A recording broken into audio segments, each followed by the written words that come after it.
Good afternoon, ladies and gentlemen, baseball fans around the area of Southern Oregon, whether you are in the Rogue Valley, the Umpqua Valley, wherever you may be and however you may be tuned in. Welcome to another edition of Table Rock Sports. Today, we're happy to be bringing you some baseball in Grants Pass. We're going to stand now for the national anthem.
Now, if you couldn't hear, that was the national anthem that was being played. We had both teams there standing, showing some respect with their hands over their hearts. And now we are almost ready for some baseball. Again, welcome to another edition of Table Rock Sports. My name is Brigham Harris. Happy to be bringing you some high school baseball here in Grants Pass. Got a beautiful day, a few clouds. The beauty of the area in which we live means that whether it's raining in Medford or lightning storm on the coast, may be totally different weather just a few miles away, and that is the case here. As in the Rogue Valley, we had some very not baseball-friendly weather, but here in Grants Pass, it is a beautiful afternoon. Sports leagues and activities for the entire family are coming your way from the Medford Parks and Recreation Department. It's time to sign up now for summer fun. You can go to playmedford.com, where you'll find the Coach Pistol Softball Camp, July 12th through the 14th, led by the SOU National Champion coach and players. You'll also find junior golf lessons and USTA youth tennis programs, along with all your other favorites. Visit playmedford.com to register today. Now, those kids' summer camps, I'm sure a lot of these players were involved in before they made it here. And when I say here, I say we are in a beautiful, beautiful stadium in Grants Pass. Going to be watching some high school baseball live in HD, and hey, it's free. All right here on Table Rock Sports. Happy to be bringing that to you. As the Grants Pass Cavemen taking on the away team, the Ashland Grizzlies. Bit of a different dynamic between the two, as Grants Pass is a 6A Southwest Conference school, whereas the away team, Ashland Grizzlies, are a 5A Midwestern school. Also a bit of a difference when it comes to their records. So far, the Grizzlies are 1-5 on the year. Grants Pass, bit of a different story, 5-2 on the year. So a little bit of an advantage today for the boys in blue, whereas the team in red has not quite had the start they have been looking for. If you're hearing baby noises, don't be shocked. We've got a baby in the booth today, along with our beautiful camera woman, Kaylee Harris, doing some camera work for us today. We're happy to be bringing you this game again. This is a husband and wife effort today, accompanied by a baby. So, if you hear crying noises, it's not me. It is the baby. So we're going to get this started here pretty soon. Number 14, Andrew Ide, will be the starting pitcher for the Cavemen. He is a senior. I don't have starting lineups in front of me, but I will call out names as we see them. Leading it off for the Grizzlies is number 3, Dylan Anway, and he will get us underway here at the top of the first. Watches a strike on the outside corner.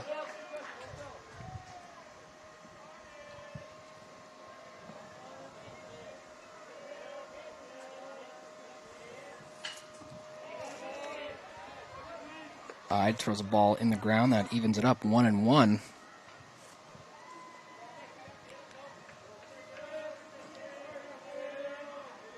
Love hearing that chatter from the away team as a ball is poked foul. This will get shot right up in the air. Count moves to 1-2.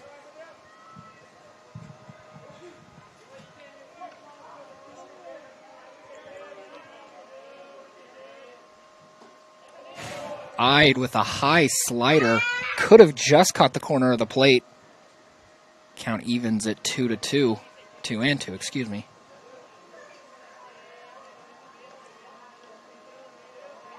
Ideals. That ball called strike 3. Ide has his first strikeout of the day. My goodness, that was a tough call for the umpire, as that ball was more outside than the slider we saw a few seconds ago. So Ide gets the call against Anway, gets the first out of the afternoon with a backwards K. This ball popped straight up in the air. A little bit of confusion in the infield. Ide cannot track it down. That ball drops just outside the first base line. Count moves to 0-1 instead of a 2-out ball game for Ashland number 8, Sean Thompson. Only a sophomore. Again, this is a very senior-led team on the Cavemen side. We have 7 seniors. This ball poked down the middle. That ball is going to get caught, though, reeled in by center fielder number 5, Dante Haven. That ball had some smoke coming off of it. Could have seen the first base hit of the day. Instead, we saw out number 2. Ide so far doing well, dealing. Seen a couple of really good breaking balls on the outside part of the plate. That ball way outside, 1-0. So far, seen a lot of good control from Ide. Hopefully, he'll have a long game today, seeing a good amount of pitches thrown from the big number 14. That ball high, maybe inside. Umpire doesn't like it, 2-0.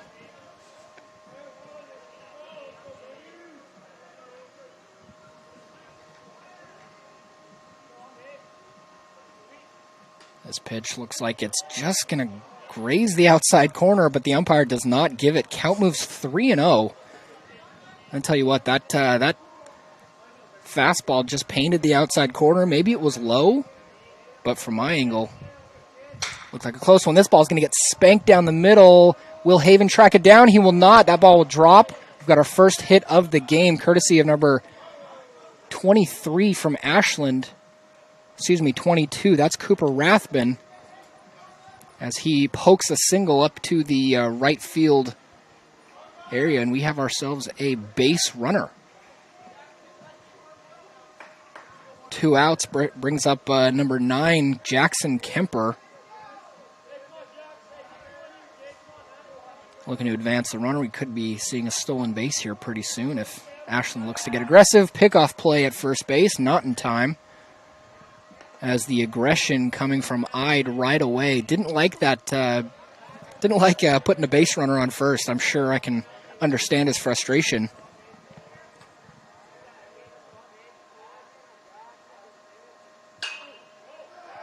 This ball popped up into the air. Looks like it's going to be handled by the Grants Pass shortstop, and that's going to close out the first inning here in Grants Pass. We'll see a change of the sides. Nice closeout inning from Andrew Ide on the mound, number 14 for Grants Pass. We'll see what we can see, or we'll see what the Cavemen can do on the offensive side when we see their starting lineup. We'll be heading to the top of the order once we come back, because Ashland had a base runner. We'll see batter number 5 instead of number 4. Was not a clean 1-2-3 inning from the Cavemen, but scoreless nonetheless. And we'll see the first dealings of Cruz Drayling, believe I'm pronouncing that right. Cruz Drayling, pitcher, number 7 for the Ashland Grizzlies. We'll see if he can have the same inning that we just saw from Ide on the mound on the other side in the blue. So far, a 0-0 game.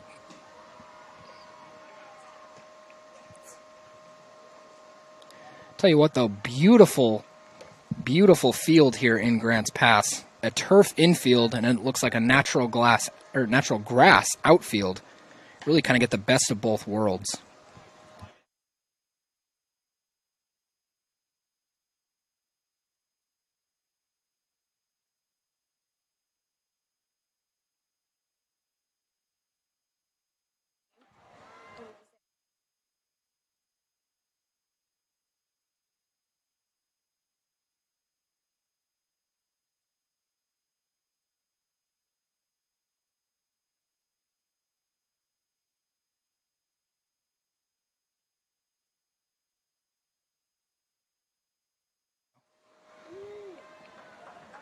Thank you again for choosing Table Rock Sports to stream this live event. Again, we've got afternoon baseball between the Ashland Grizzlies and the Grants Pass Cavemen. So far, Andrew Ide on the mound for the Cavemen. Started it off nice with a not quite a 1-2-3 inning, but a shutout inning nonetheless, only letting up 1 hit on the day. We'll make sure we chalk that up for the Grizzlies here. That ball's going to go inside as we have our first Caveman batter, Jet Hood, also a senior.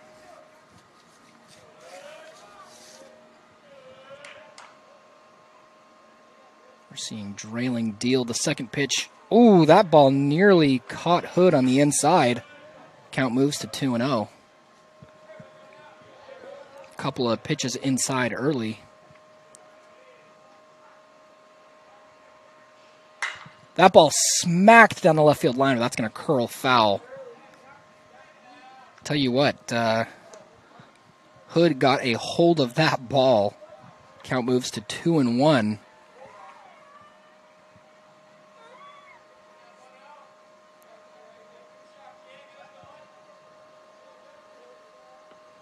Got a good amount of fans there on the outside the home run fence there. Looks like the fans are playing somewhat of a shift here on Hood as he watches ball 3.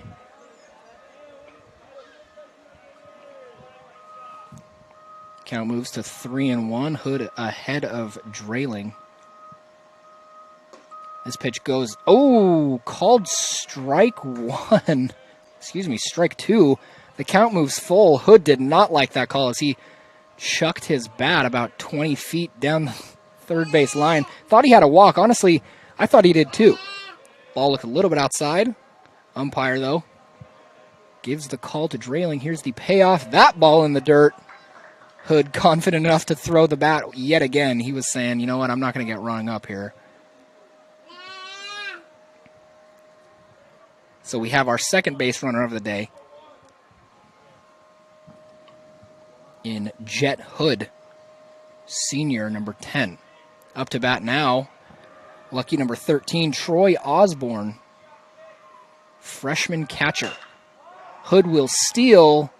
Ball will be popped up and go out of play just outside the porta potty. You didn't see, but someone almost got taken out by that foul ball.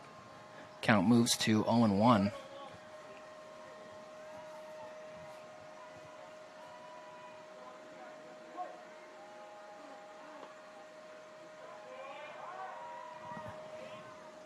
Osborne shows bunt. We got a pickoff play.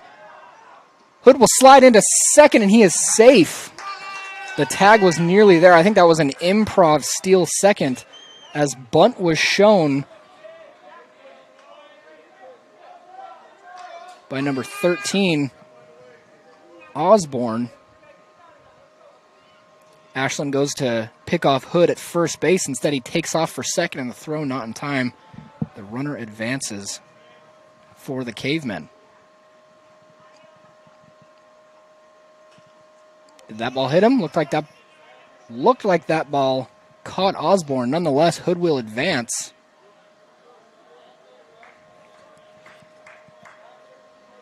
Looked like that ball hit him. Looked like Osborne got hit, but I guess he did not. The count moves to 1-2.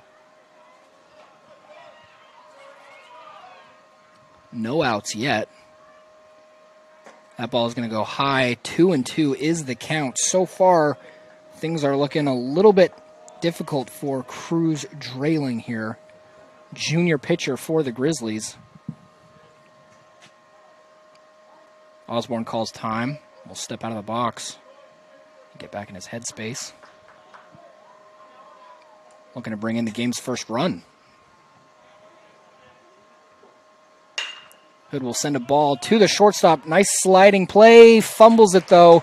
We have our first run and our first error of the game, unfortunately, for the Grizzlies.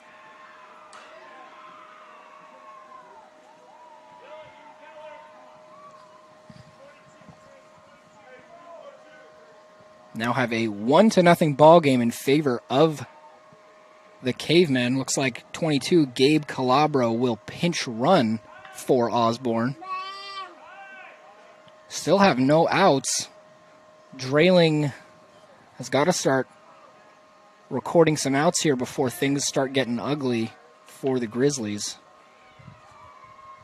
Drayling will go for the pickoff play against number 22, Calabro. Looks like the aggression now is coming from Grants Pass, as the coaches here seem to be on the attack. Throwing a pinch runner in right off the bat as a strike is called in the outside corner. Very close call yet again. Count moves to 0-1 for big number 14, Andrew Ide, pitcher, as now we have a pitcher-on-pitcher battle here.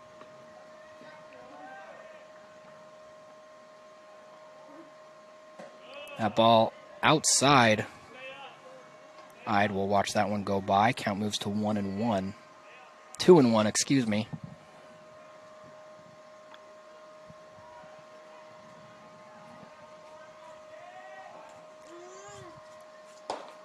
Big cut from Ide.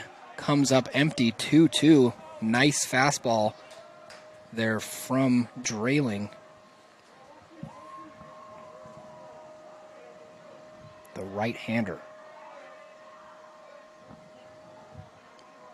Calabro, not with too big of a lead, but Drayling does not like the way he's, does not quite like the body language he's getting, as Cavemen look like they're trying to put another man in scoring position. Already got one on the board with no outs here in the bottom of the first. Now is the time, definitely, for the Cavemen to try to take advantage. That ball's...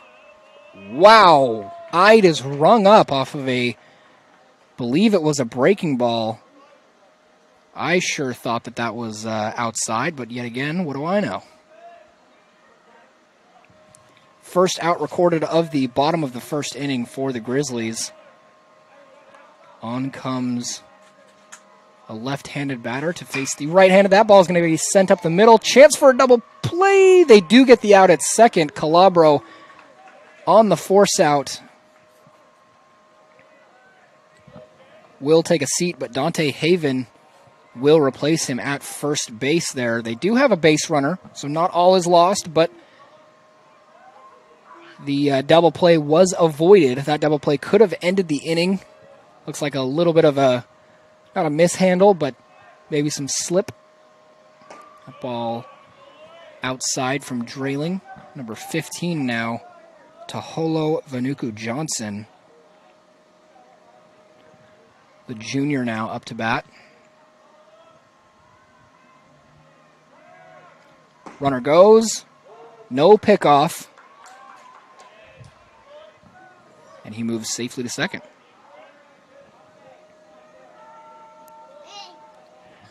Vainuku Johnson watches that ball go. Unfortunately, it is a strike, so 1-1 is the count. The Cavemen have a player in scoring position.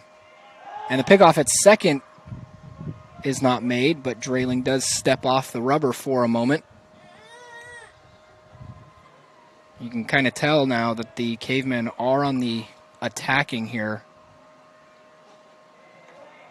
Not quite a check swing. Thought about it, did Vainuku Johnson. But he holds up. Count moves to 1-2. Excuse me, 2-1.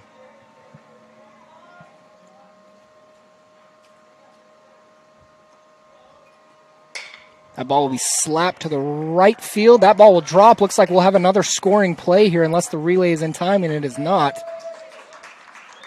So number 5, Dante Haven, comes all the way around, courtesy of an RBI single from Vainuku Johnson. That moves the score to 2-0.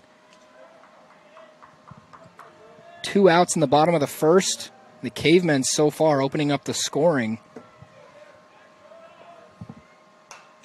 That ball was headed right for the press box. And I don't have my infielder's glove on, so I can't say I would have fielded that one cleanly. 2 outs, 0-1 for, I believe, Ashton Durler. If I can read the number on his jersey correctly, a pickoff play goes for Vainuku Johnson at first. Not in time. Drailing will reset.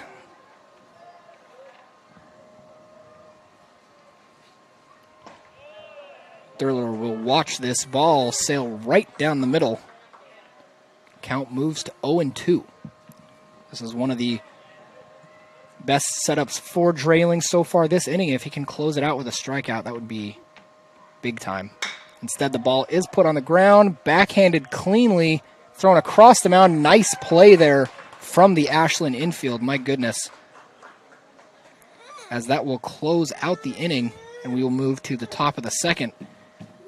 We will be right back right here on Table Rock Sports. My Circle K, powered by GP Energy, you can turn an ordinary lunch break into something extraordinary with crispy, crunchy chicken. Grab and go their delicious chicken, chicken tenders, famous biscuits, and tasty sides. MyCircleK.com. US Cellular believes everyone deserves 5G. That's why we've included 5G on all plans, no extra charge, whether you're working or playing. All US Cellular plans include 5G, no extra charge. Get the new Samsung Galaxy S21 5G free with no hidden requirements. US Cellular. Get the latest 5G phones for free today at Siskiyou Cellular, an authorized agent for US Cellular with 7 Valley locations. Visit souscellular.com for details.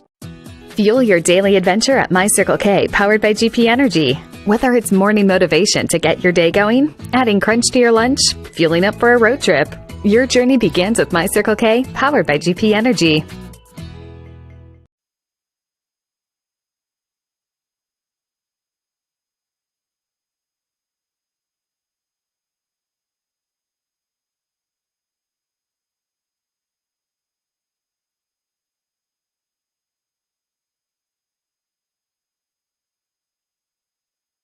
And we welcome you back to Grants Pass here on Table Rock Sports. So far, Grants Pass taking the advantage 2-0 over the Grizzlies. And we head to the top of the second inning. Andrew Ides still on the mound for the Cavemen. Don't know why he would have been taken out. Only let up 1 hit so far. That ball's going to drop. Nice little blooper into the right field. Ashland has their second hit of the game.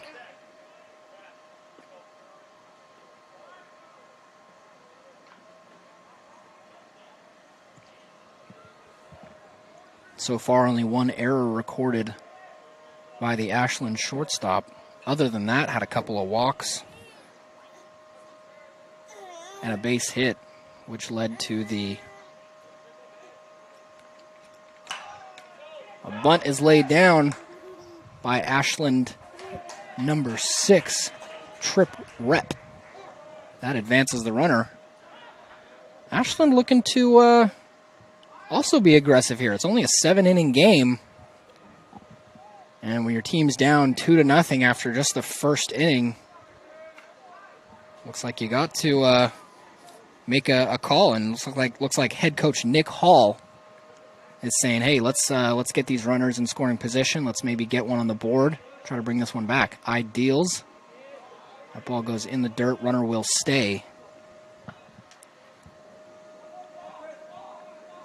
Tiati Williams is the runner for Ashland. Count moves to 1-0. Ide will deal. That ball also in the dirt. Swung on and missed, but in the dirt. Looks like the count moved to 1-1. Runner advances to third.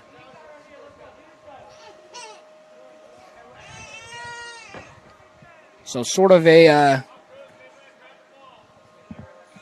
win-lose situation. You win some, you lose some. Loses a strike in the count.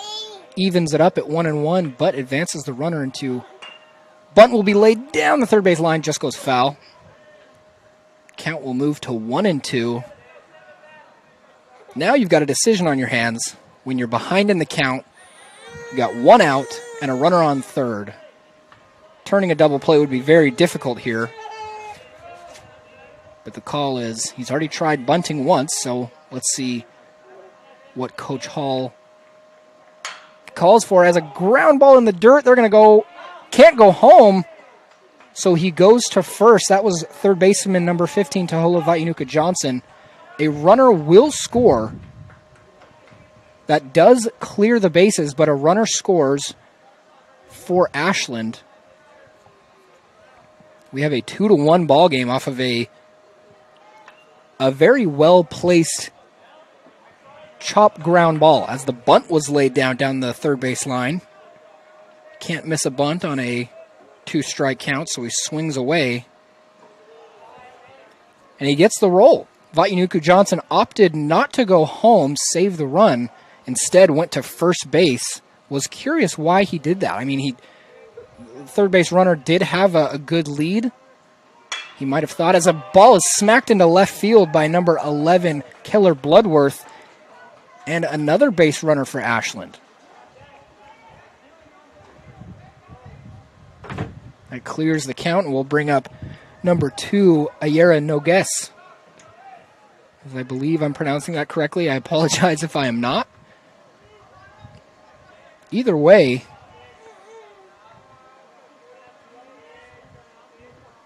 tying run at first base. That ball is going to be chopped foul. Count moves to 0-1 for Nogues.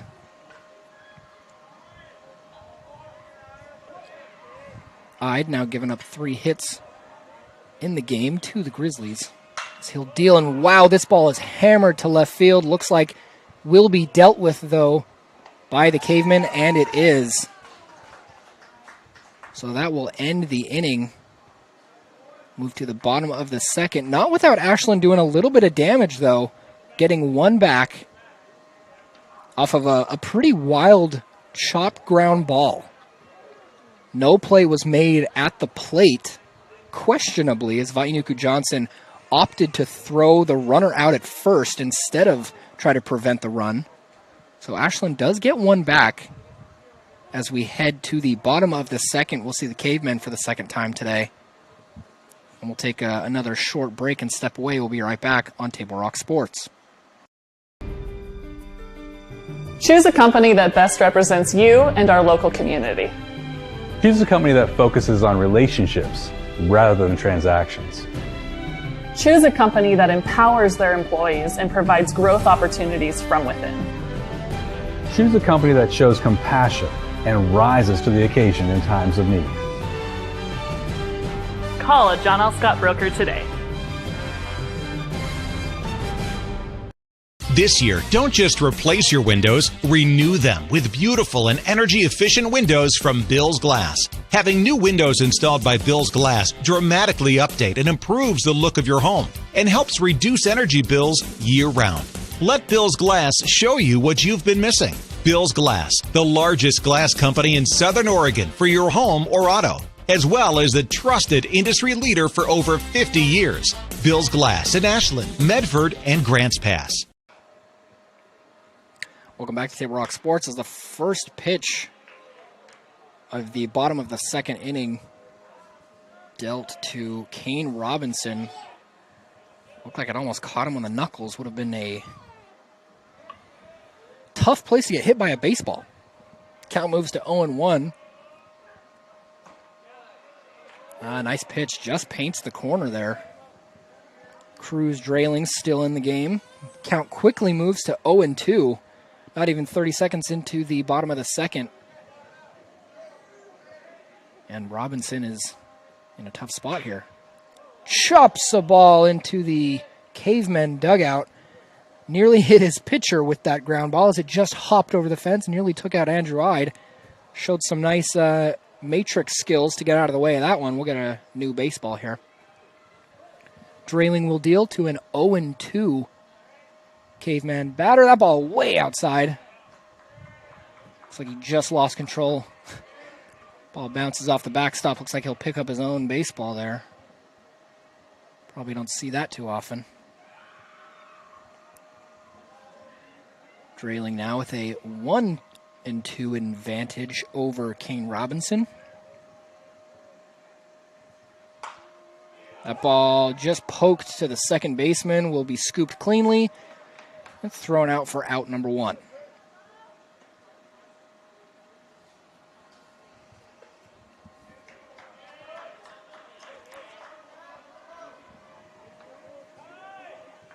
Drailing just having a word with his third baseman, Dylan Anway.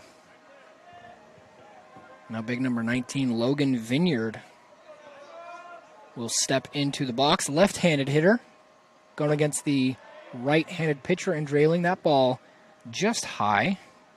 We see a 1-0 count. Vineyard gets ahead of Drailing early. That ball smacked to the third baseman, Anway, who will comfortably scoop and throw Vineyard out at first base. We have out number 2. Looks like Drailing is starting to get a little bit more comfortable. That first inning was rough on him as 2 runs scored and a few hits were recorded. Also an error by his infield. So it looks like he's really starting to settle in as he faces the third of the innings so far in Caden Cartwright. He'll deal. That ball just outside. My goodness. Heard a little bit of oohs and ahs, I believe, from the Ashland dugout, as it was definitely a close one. 1-0 is the count.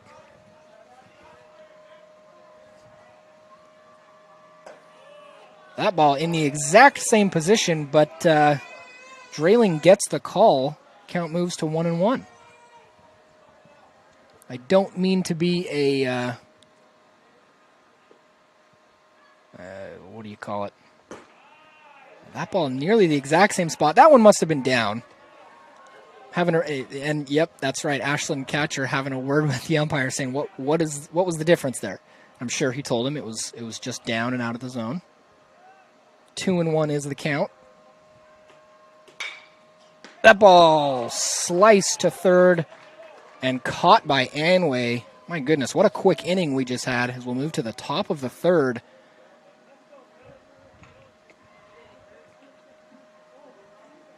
A nice play there.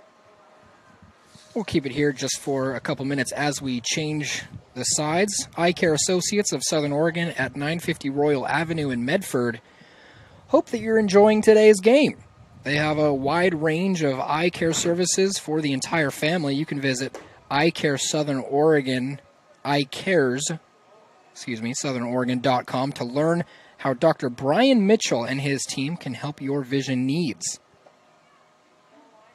And whether it's glasses or glass, we've got a good team for you here in the Rogue Valley. For almost 50 years, Bill's Glass has been the clear choice in Southern Oregon for your home, vehicle, or business needs.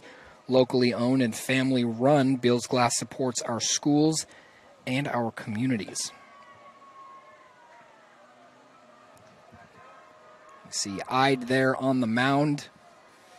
We'll keep the scoreboard up for you so you can maybe watch some of his warm-up pitches and take a look at that beautiful throwdown by the Grants Pass catcher, Troy Osborne. We're yet to see a hitter take extra bases this afternoon, as we've seen a couple of singles, an error, a couple of walks. That ball in the dirt. Osborne unable to scoop it cleanly.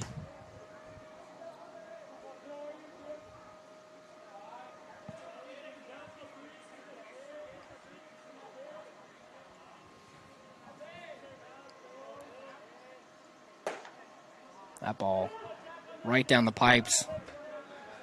1-1 with no outs. Ide is wheeling and dealing here at the top of the third. Saw a whole lot of breaking balls in the first couple pitches. That ball foul tipped and caught, so we will see strike 2 here. Ashland batter Ashton Derler falls behind in the count 1-2. Ide will deal a breaking ball, and Derler will chop this one into right field for another Ashland hit. And they have yet again a base runner. The tying run now on first base with the leading run taking the plate right now in number 8, Sean Thompson, sophomore.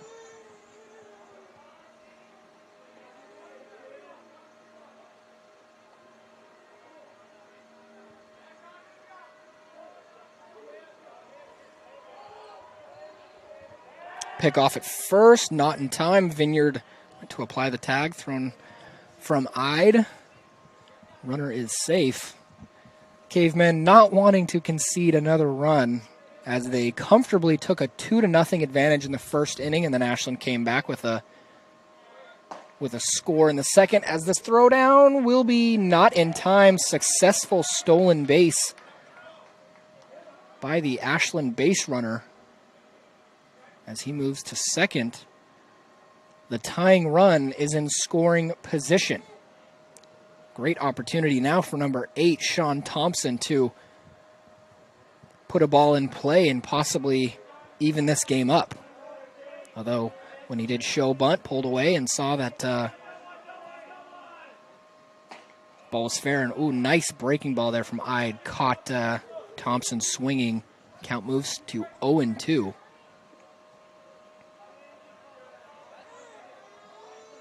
Thompson checking his signs there on his arm, making sure he's mentally aware of what his coach is telling him. That ball in the dirt and stolen. My goodness, yet again.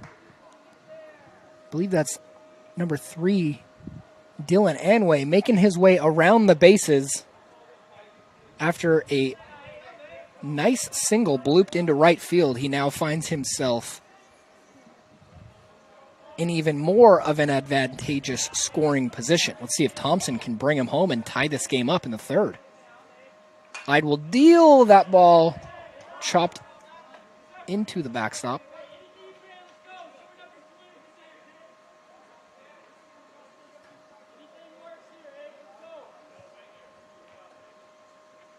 Stays alive with a 1-2 count. He has Anway on third base. Thompson will see that ball. Wow, a nice slow breaking ball from Ide. Gets Thompson looking. That brings up the first out of the inning. So Ashland has a man on third. Had a man on third with 0 outs. Now they have a man on third with 1 out, and it's up to Ashland number 23, whose number I don't have, so I apologize for that. The OSA rosters do not have number 23's name out there, but takes his first cuts and falls down in the count, 0-1. Andrew Ide will deal while watching Anway closely at third. This ball poked into right field again. Looks like that one will drop fair. Ashland will come around to score. Number 23 will run into, looks like he's going to go for third, and he is going to have a triple. And just as I say, we haven't had extra bases, we have a opposite field triple. And I am very upset we don't have number 23's name on our roster. I'm sure we'll hear about that. I apologize again. But we have a 2-2 deadlock now. Andrew Ide giving up the first hit for extra bases here in Grants Pass to, I'm just going to call him the Nomad because we don't have his name. But he hits a triple. That bunt pulled back by number 9, Jackson Kemper. 1-0 is the count. 1 out here in the bottom of the third. And Kemper, much like number 23, had a base runner at third base with only 1 out. That ball just high from Ide. Number 14 will see the count even up. Excuse me, he'll see the count drop even more to 2-0.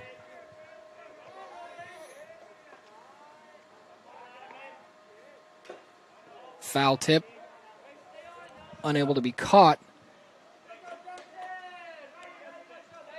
But the count still moves to 2-1.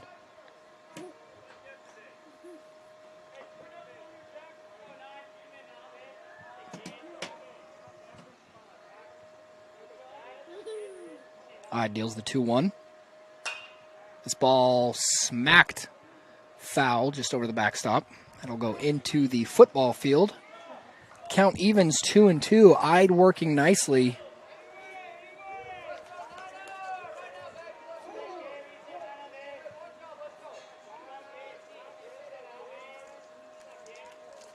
Ide will deal. That ball goes in the dirt.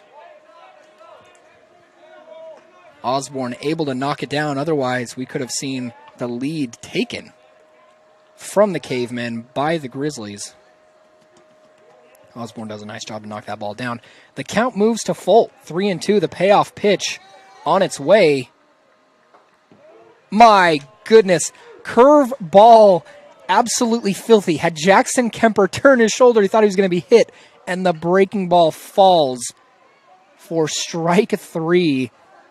Nice control so far in the breaking ball that we've seen from Andrew Ide. Just a beautiful pitch there.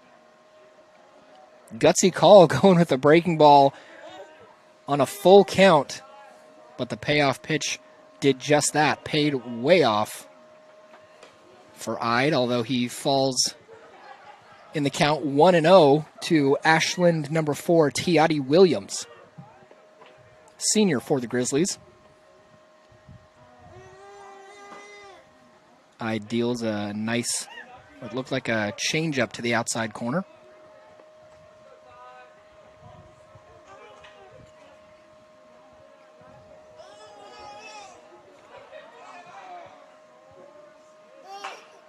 This ball grounded to second base. If they can get it in time, will not be able to do so. Ashland will score again. And we have an infield hit from the Grizzlies. This inning is just dragging on in Andrew Ide's standpoint as he sees now 2 runs cross the plate and the lead is taken by the Grizzlies. He'll see a new batter here in Ashland number 6, Trip Rep. He deals ball in the dirt. You know, just as I say it, Ide having a beautiful curveball to get the strikeout on Kemper. Seems to be maybe getting in his own head now, as this is the second batter in a row he's falled down in the count. Goes for the pickoff to Tiati Williams, excuse me, who just had that poked single that brought in the, now what would stand to be as the winning run now. Andrew Ide evens the count at 1-1. 2 outs here in the bottom of the third.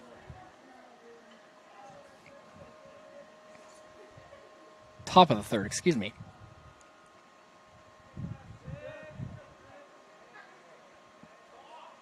This pitch in the dirt again. Maybe just losing some of that control. This count moves to 2-1. Ide looking over his shoulder at Williams, who's on first. A massive strike. This ball is gone. Absolutely crushed. My goodness. Trip Rep just clobbered that baseball. Absolutely clobbered that ball. My word. The shift by the parents in the outfield did no good. As, heard that from the Ashland dugout. That was a no-doubter. My goodness. That'll clear the bases and add 2 more runs, bringing the score to 4-2.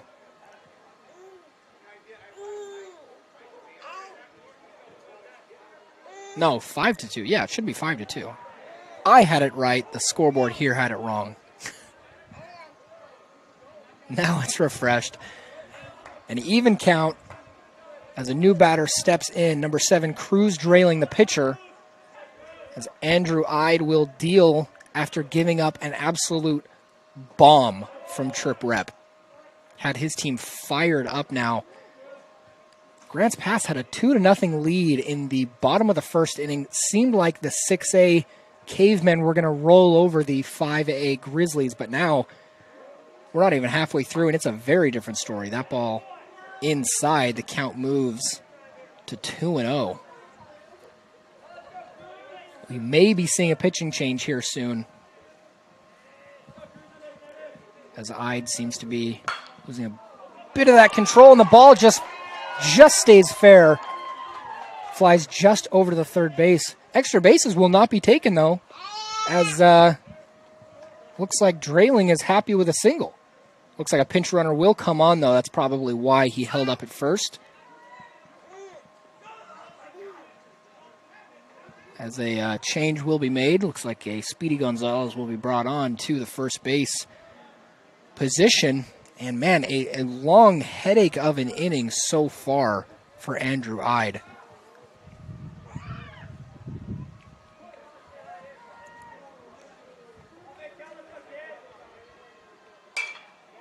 This ball smacked down the right field line this time will sail foul.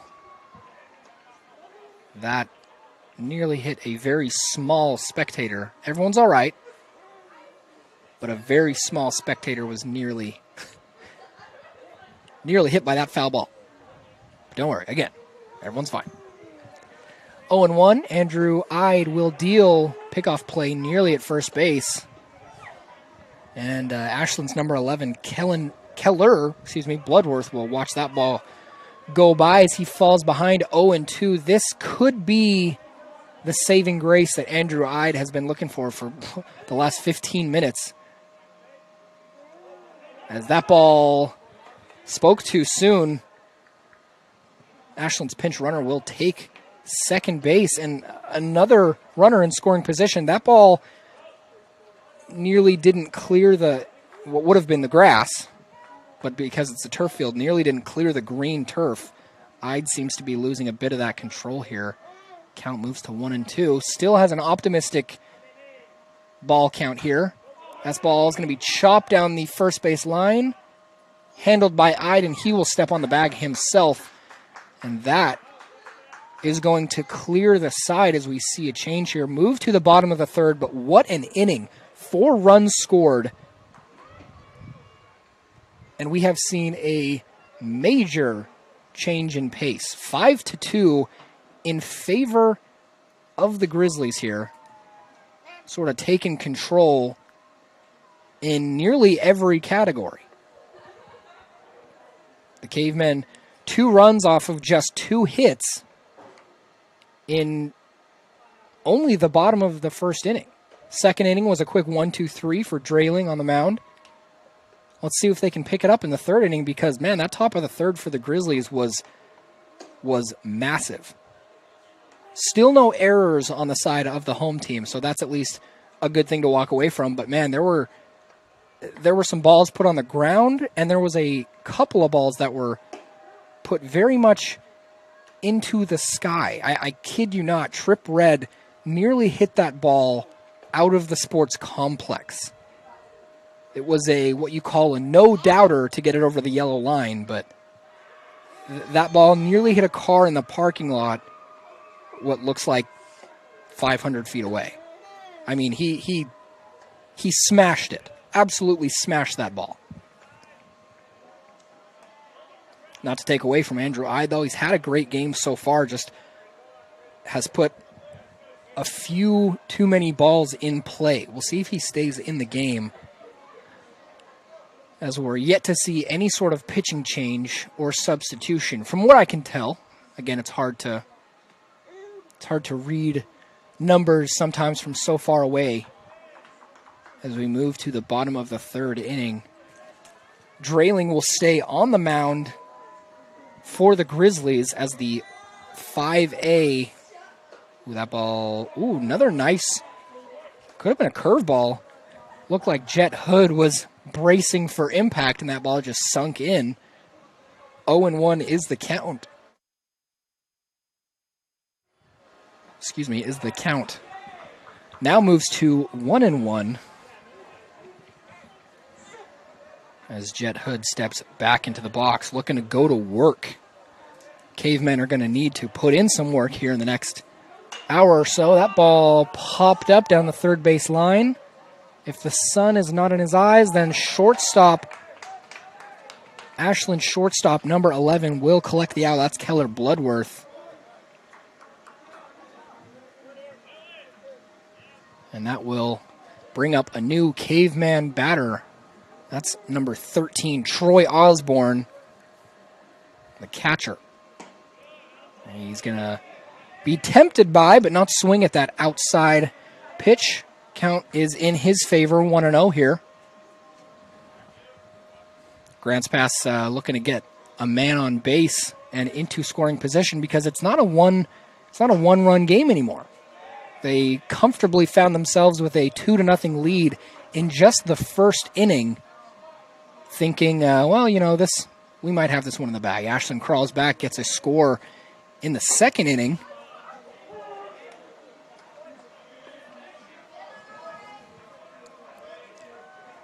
But then, the third inning, someone put something in the Gatorade in the Ashland dugout because, what a nice curveball there from Drayling. Evens the count at 2-2 because Trip Rep of the Grizzlies smashed a 2-run homer that just opened up the scoring. That ball goes over the head of Osborne. This is really the first time we've seen any sort of lack of control from Cruz Drayling. Other than that, he's had a great outing so far. Count moves full for number 13, Osborne, Troy Osborne. That ball will once again sail into the backstop. And the Cavemen have their first base runner of the inning.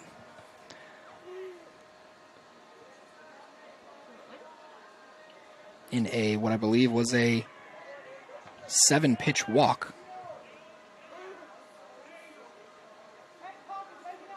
Drayling getting some signs from his catcher as pitcher Andrew Ide steps into the box in this 5-2 ball game. That ball goes to the dirt. And that's pinch runner Gabe Calabro who comes in to run for his catcher Troy Osborne. The runner advances, so he'll take second base. Runner in scoring position for Andrew Ide. His count is 1-0. So a little bit of optimism here so far for the Cavemen that we're seeing in the first couple minutes. That ball inside and high gets away from the catcher. Calabro will take third base now.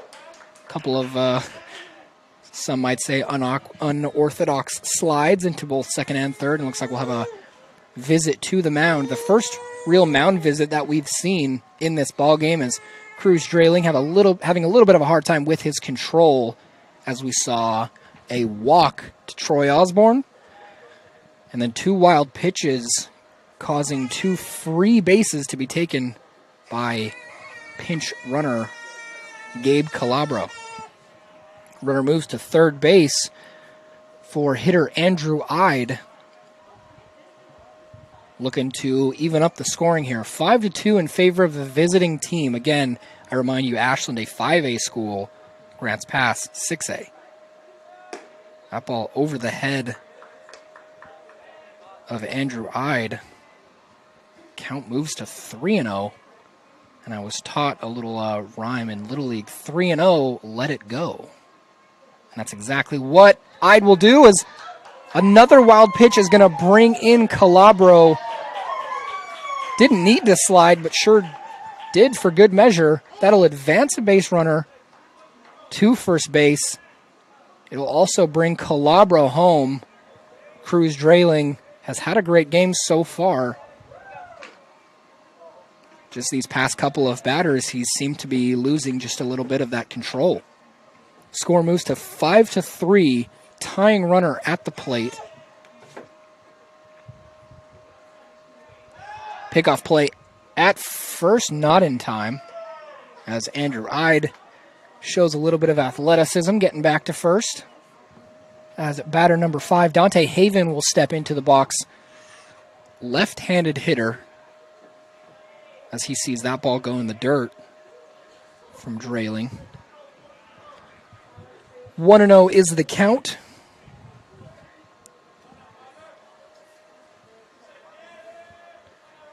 Drayling will deal here to Haven. That ball inside. A steal attempt from the pitcher, Andrew Ide, getting after it and gets in safely. Cavemen now have a runner in scoring position. This has not been your general baseball game here, folks. We've had a whole lot of action in just 3 full innings, not even full innings. As we're bottom of the third here. That's another ball out of the zone. The count quickly, as I lost track there, count quickly due to the steal, moves to 3-0. Once again, 3-0, let it go. We'll see if, and that ball behind, that ball sails behind the batter, Dante Haven, as he'll take his base. Runners at the corners, 1 out. As Cruz Drayling slowly seeing this inning move from bad to worse. Only 1 out, so the double play is still alive to close out the inning. I may have spoken too soon. Wouldn't be surprised to see a steal call here for the Cavemen and see Haven take away that double play opportunity. Big number 15, Taholo Vainuka Johnson, will step into the box.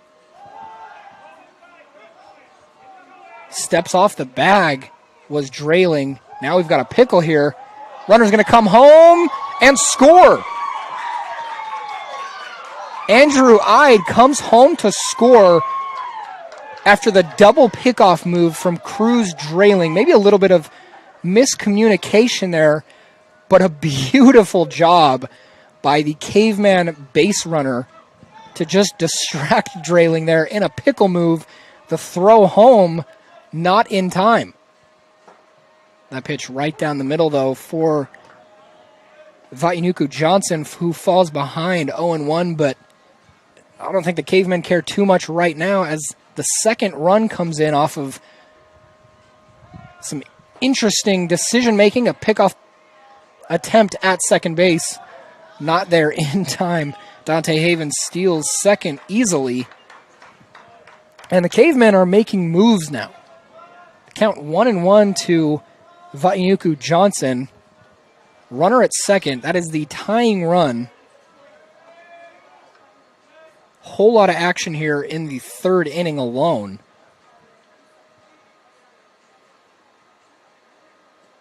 Wild pitch, and the runner will advance again. Haven moves to third.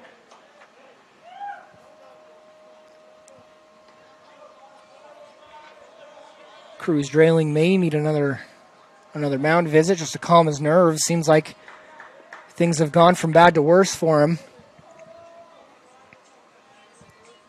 As the tying run now at third base, Vainuku Johnson will smash this ball, but it'll go well foul. onto the tennis courts, nearly into the pool. But Vainuku Johnson now falls to what should be 2-2. Yep, there we go. Still only one out. That ball high and inside, but chopped towards the infield, comes off the bag, but tagged out is Vainuku Johnson. And there we have the tying run. But still not another hit in the game for the Cavemen. So 2 outs, a few stolen bases. Now the 3rd run scored just this inning alone. The 7th run scored in the full inning. And the only team that's actually hitting is Ashland. Surprisingly. As Cruz Drayling, his last time at bat, I believe, recorded a hit. Ooh, that ball just painted the corner. Drayling now maybe getting some of that control back through a little bit of anger maybe. 5-5 ball game off of 2 hits from the home team Cavemen. That pitch is high. Count moves to 1-2 here in the bottom of the 3rd. Cruz Drayling, if you're just joining us, having a very up and down game, but so far this inning has been the most up and down. That ball chopped foul as number 3, Ashton Durler, stays alive. 1-2 here. Grants Pass just tied the game up 5-5 off of a couple of stolen bases, a few wild pitches. That ball's going to be slapped down the left field line. That's going to sail foul. The Cavemen hungry for some hits, as I doubt any of them are listening to this broadcast right now, but if they are listening, they've only recorded 2 hits on the game so far, but have recorded 5 runs. That means a whole lot of walks, a whole lot of wild pitches. Durler's going to chase that one like a dog after a cat. Like I said, the Cavemen are hungry for some hits here. Chasing balls inside, outside, up, down, in the dirt. Not satisfied with any walks. Drayling deals. Durler chases again, stays alive. Nice battle here between Durler and Drayling. Count stays 1-2 with 2 outs, nobody on.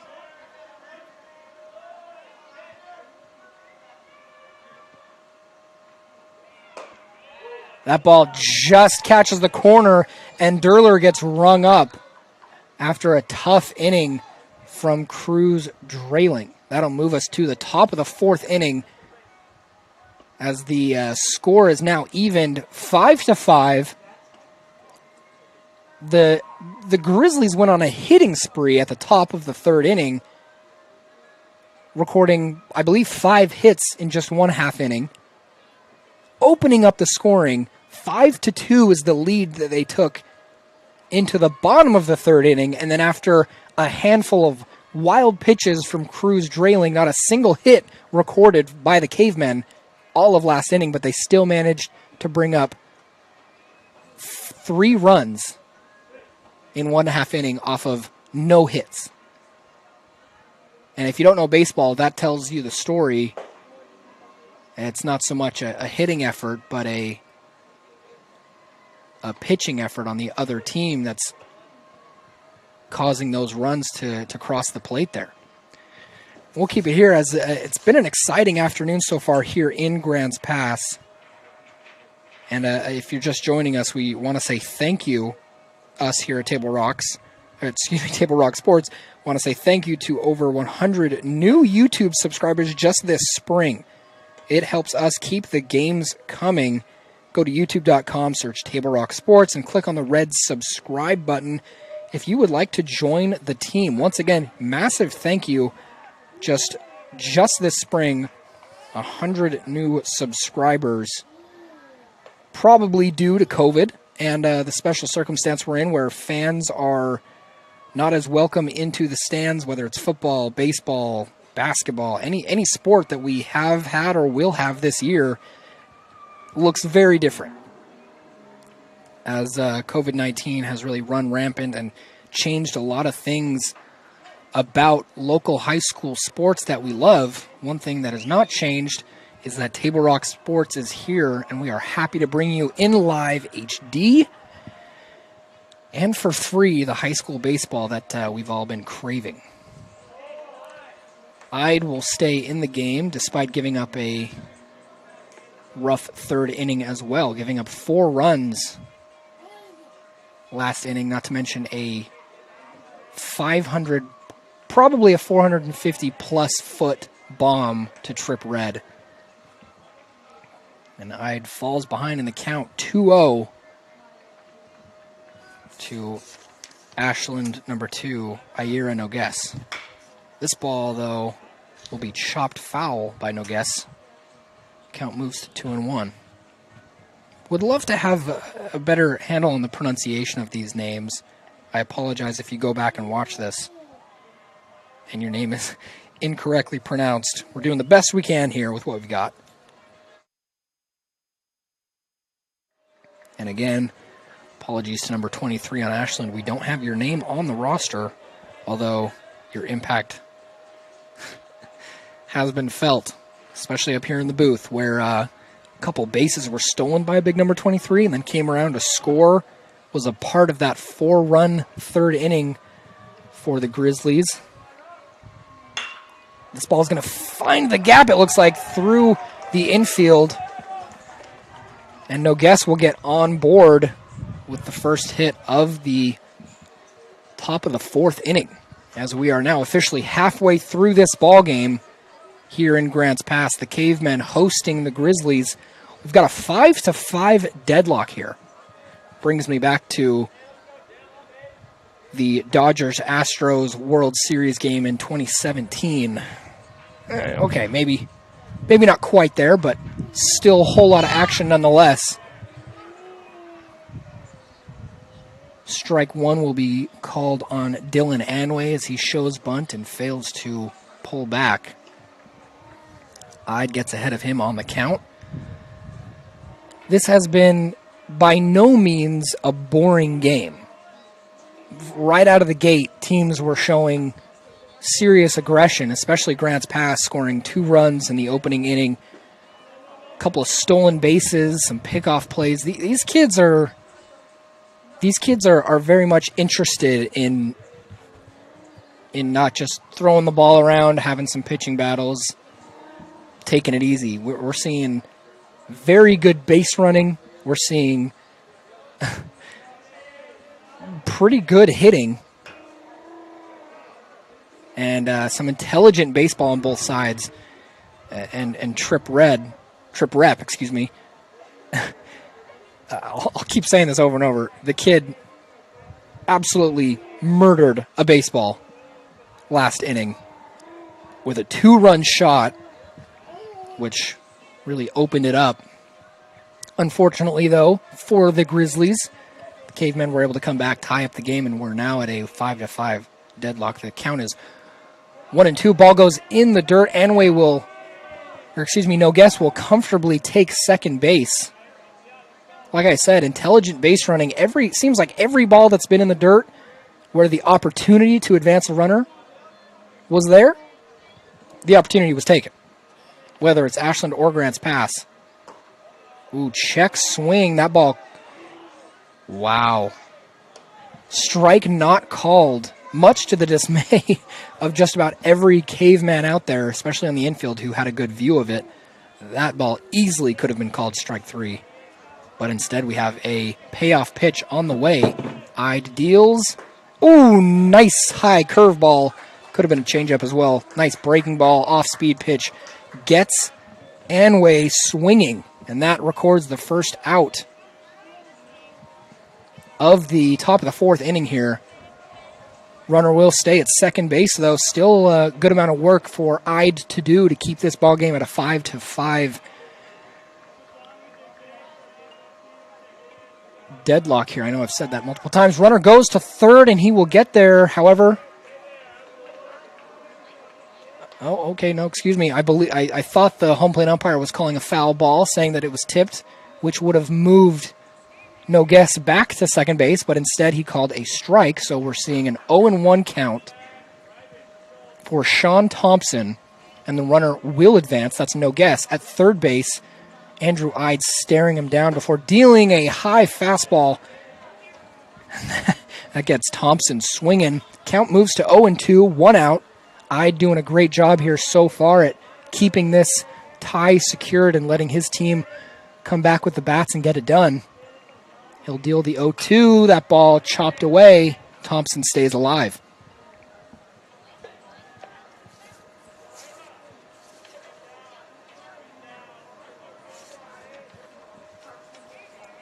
Thompson steps back into the box. Ide deals the 0-2, and it's once again chopped foul. I wish I could have kept track of how many great battles we've had between pitcher and batter. Thompson trying to make something of his third at-bat of the day. That curveball hung up for Thompson. He was not going to go down looking. I tell you what, he had what seemed like an eternity to make up his mind, because that hanging curveball, I'm sure, was staring him right in the face, and he said, I got to just get a cut, put this ball out of play and stay alive here, and that he does. This ball's going to be popped way up, though. Troy Osborne can't see it, and it's going to fall. Osborne covering his face as the sun is now right above all of us. He's unable to record the out there.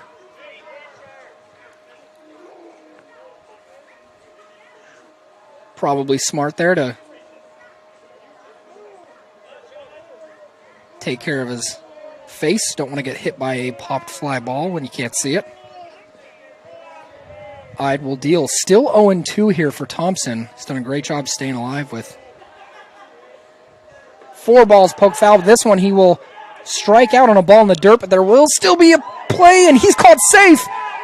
And then Anway comes home to score. No guess comes home to score all the way around after stealing 2 bases. A strikeout at home plate is what is now bringing around another lead change. The Grizzlies take the lead 6-5 off of a strikeout. Thompson, after battling, hitting 4 straight foul balls, staying alive for 5+ minutes, eventually strikes out to bring home the leading run. Amazing stuff we're seeing here in Rats Pass.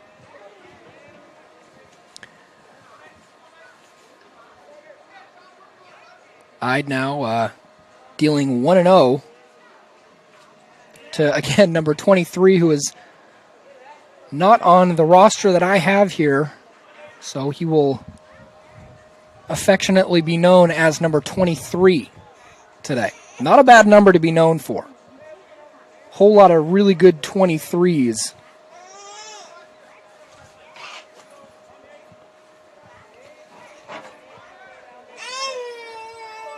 Ide will deal the 1-1. Just kidding. He will go for the pickoff to Thompson. You know, if I'm Ide, I'm still bitter about that.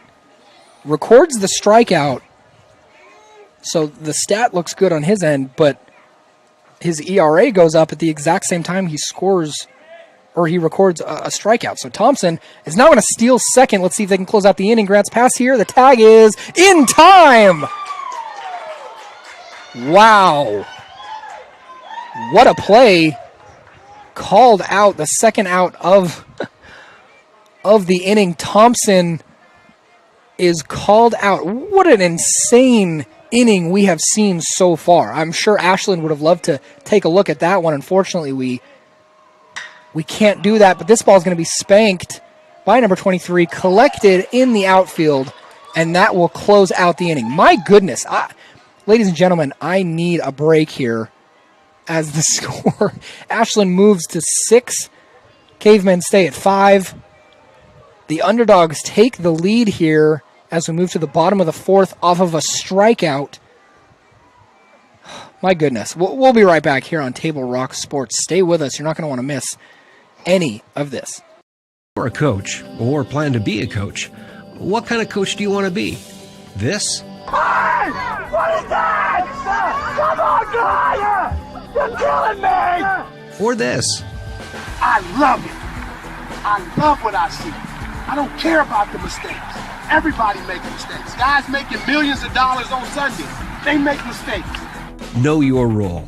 Learn more at southernoregonsports.org.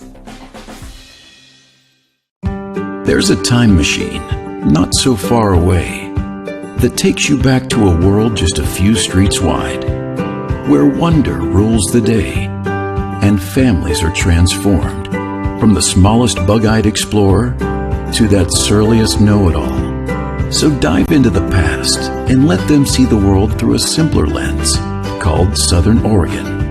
Their adventure begins when you travel Medford. We welcome you back to Grants Pass here. We have had a crazy turn of events here in the past inning and a half. If you're just joining us, Brigham Harris here with Table Rock Sports in Grants Pass, taking on the Ashland Grizzlies, a 6A opponent in Grants Pass, taking on a 5A opponent in Ashland. So far, Ashland with the lead 6-5, but one of the more unorthodox leads that I have ever seen. We're seeing a very interesting ball game here. Last inning, Grants Pass pitcher Andrew Ide had a major battle with Ashland batter Sean Thompson. The count was 0-2. Thompson battles, eventually chops 4 or 5 pitches foul, stays alive, eventually strikes out on a ball in the dirt, which brings home a scoring run for Ashland, and Thompson's safe at first, who then steals second and is thrown out. Just too much for me to follow. And I apologize if you at home are unable to follow, because I'm doing my best to describe it for you, but it's been a crazy past half hour here in Grants Pass. Cruz Drayling still on the mound for Ashland despite a tough go-around in the last inning. This ball is going to be smacked to center field and collected nicely by the Ashland left fielder. Ball will get thrown around here in the infield. Third baseman number 3, Dylan Anway, will amicably put the ball right in the glove of his pitcher. And the first out is recorded of the inning. Cruz Drayling getting off to a much better start as he takes on Logan Vineyard here. First pitch will be blooped foul into the tennis courts yet again. If that ball is still there after the game, I will be going to get that. Love me some free baseballs. Vineyard on the 0-1 now moves to 1-1. Drayling had a interesting inning in the fourth. He's going to try to clean it up here a little bit. That ball called a ball, however. Thought the pitch was definitely going to get called a strike. Was maybe a little bit high. Catcher did his best to paint the corner there with his glove. Unable to do so. Drayling deals the 2-1. This ball is going to be popped foul again by Vineyard. Count moves to 2-2.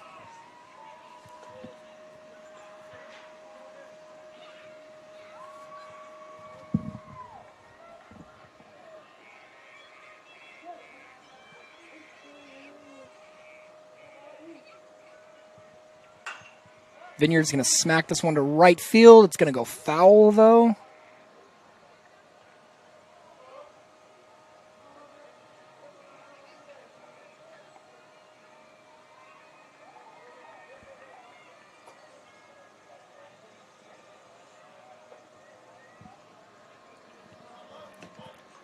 Nice battle here so far. 2-2 for Vineyard. Drayling will deal. That ball inside for Vineyard. Count moves full. Payoff pitch on the way from Drayling. As I said, he had a rough inning in the third. Now that we're in the bottom of the fourth, seems to have a little bit more control back and deals a strike. Vineyard excellently pokes that one away to stay alive. Vineyard steps back into the box.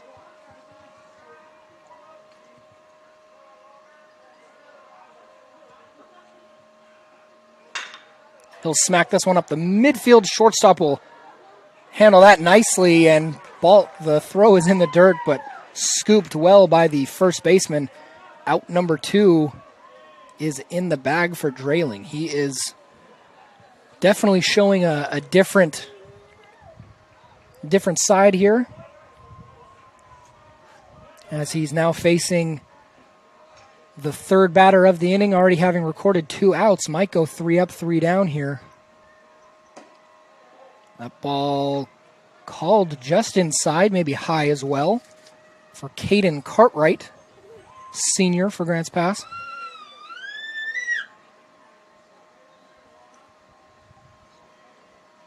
Drayling deals. Nice curveball. Just makes its way to the inside of the zone. 1-1 now.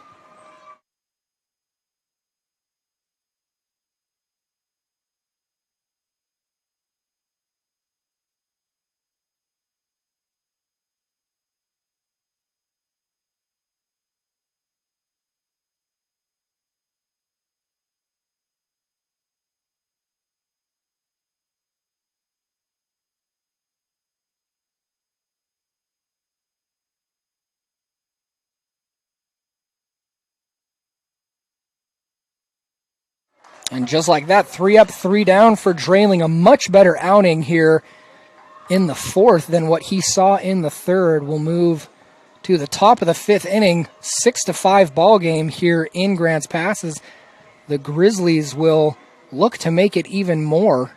We'll step away for just a moment. Stay with us. You're watching Table Rock Sports. It takes meticulous planning,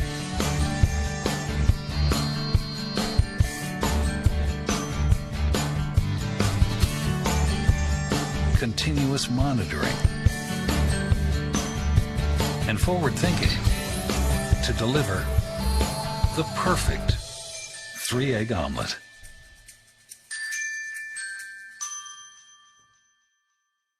I'm Pat Cox with Sherm's Food Stores. The employees of Sherm's are proud to be part of your community. We have thousands of customers in our stores every day, and our checkers know a lot of them on a first-name basis. They tend to enjoy what they do, and they love it, so it reflects in how they treat the customer. If you live anywhere in Southern Oregon, there's a Sherm's store near you. We hope to see you soon. If you shop with us, you will save money.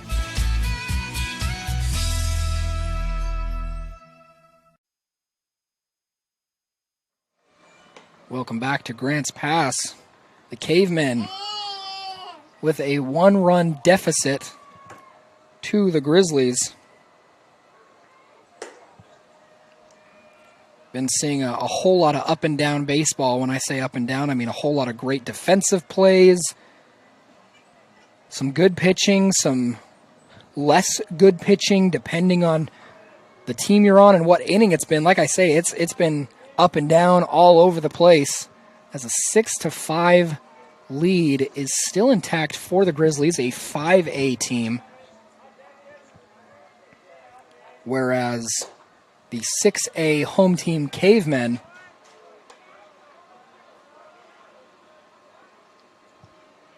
are trailing by 1 run and a handful of hits. 9 hits on the day for the Grizzlies, only 2 for the Cavemen. 2 hits with 5 runs. Andrew Ide has been on the mound all day for the Cavemen, and Cruz Drayling has had the honor for the Grizzlies.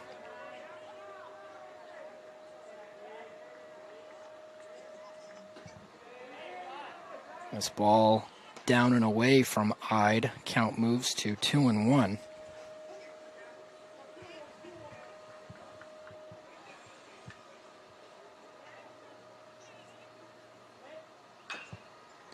This ball chopped foul. 2-2 is the count.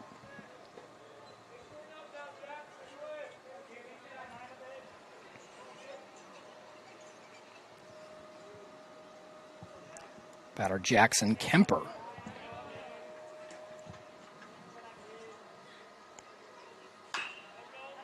breaking ball as Kemper is up on it, but chops it foul. Stays alive, though, 2-2.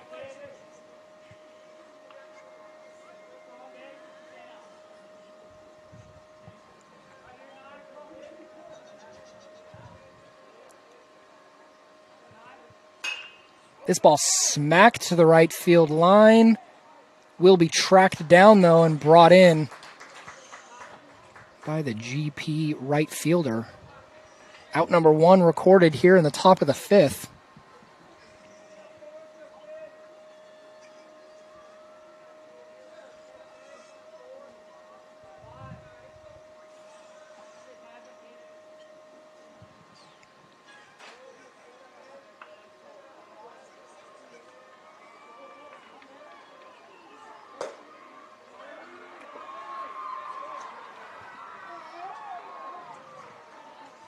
That pitch away. Tayati Williams now ahead of Ide on the count, 1-0.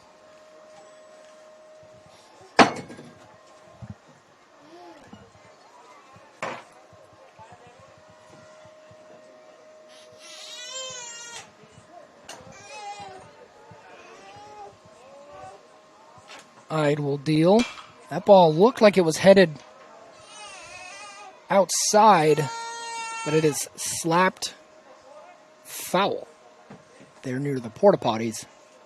It's been a popular target out there, seems, for the foul balls. Count moves to 1-1. Ashland on top, 6-5 here in Grants Pass. Andrew Ide will deal to Williams. Ooh, nice breaking balls. That slider looked like broke to the outside. Williams bit on it like a trout. Count moves to 1-2.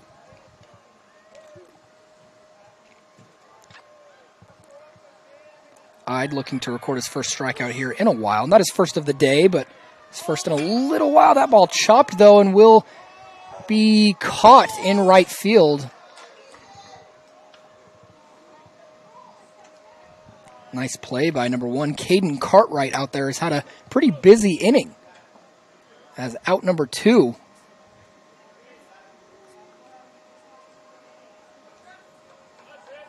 Is recorded by the Cavemen. Just like the last half inning, we saw 3 up, 3 down. Might be seeing the same thing here, courtesy of some nice Caveman defense.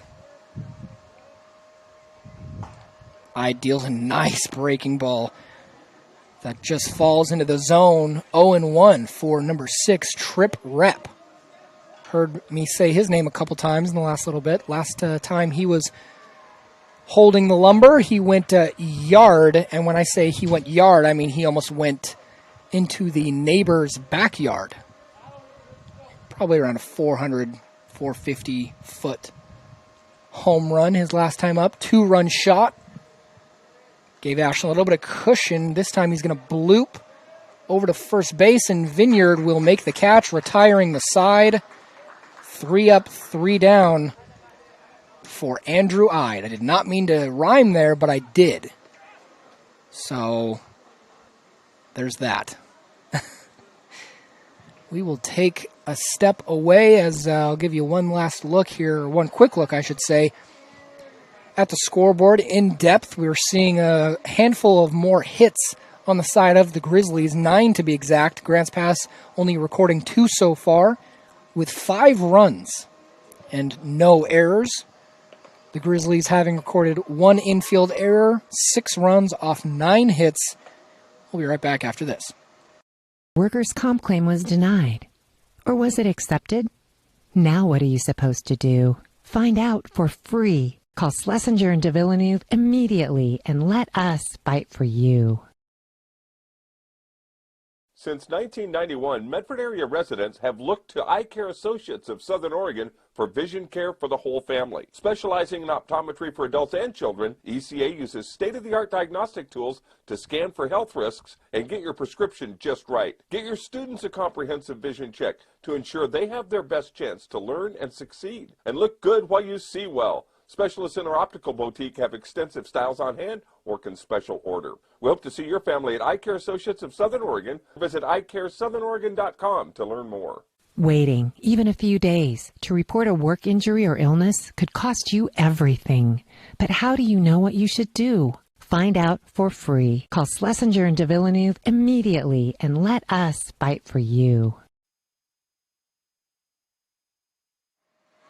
We welcome you back to Grants Pass. The score here 6-5 in favor of the underdog Grizzlies. Only 1-5 on the season, whereas the Grants Pass, you could call them big brothers, are 5-2 on the year in this modified, weird COVID season that we have. Drayling still on the mound for the Grizzlies. Is ahead 1-0. This ball poked way back to what would be the warning track, hauled in by Ashland center fielder. And one pitch, one out. Drayling looking a lot more efficient than that wretched third inning that he had. And I'm not saying wretched to be rude. I'm sure he's looking at it as a wretched inning, as a whole lot of wild pitches and some stolen bases brought the Cavemen back to a 5-5 deadlock. Luckily, Ashland able to take the lead. Again, second pitch of the inning, ground ball to shortstop. This ball's going to go way over first base. Troy Osborne in off of what's now going to be the second error for Ashland. And the first base runner of the inning. That ball sailed over first base. Osborne trotted in safely. He's probably very happy also to see that ball go about 3 feet over the first baseman's head. Drayling will look over his shoulder. He'll deal a nice breaking ball, which will go down for a strike against his fellow pitcher, Andrew Ide. Count moves to 0-1. Pickoff play at first, not in time. As Gabe Calabro, as usual, will come into pinch run for catcher Troy Osborne. Calabro will steal second. The throw down, not on target. Second baseman made a Fernando Tatis-style save of that ball. Tatis Jr., I should say. Runner advances to second and into scoring position, so that means the tying run is in scoring position with pitcher Andrew Ide at the plate, looking to bring him home to tie this one up. Pickoff at second is not actually made. Calabro steps back on the bag. I believe Calabro has had at least 2 stolen bases today, maybe even 3. This ball inside to Ide. Does a good job to watch that one sail by. Count moves to 2-1. Ide is ahead of his fellow pitcher, Drayling on this one. 1 out, bottom of the 5th. Cavemen looking to crawl back here. Ooh, nice cuts, but a great pitch just off the outside corner. Count moves to 2-2.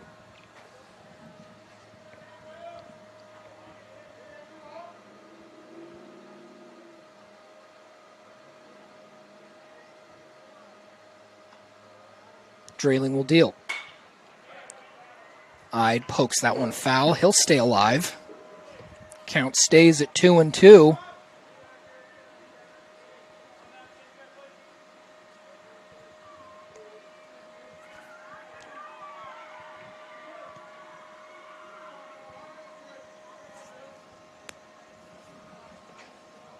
Drayling will deal the 2-2.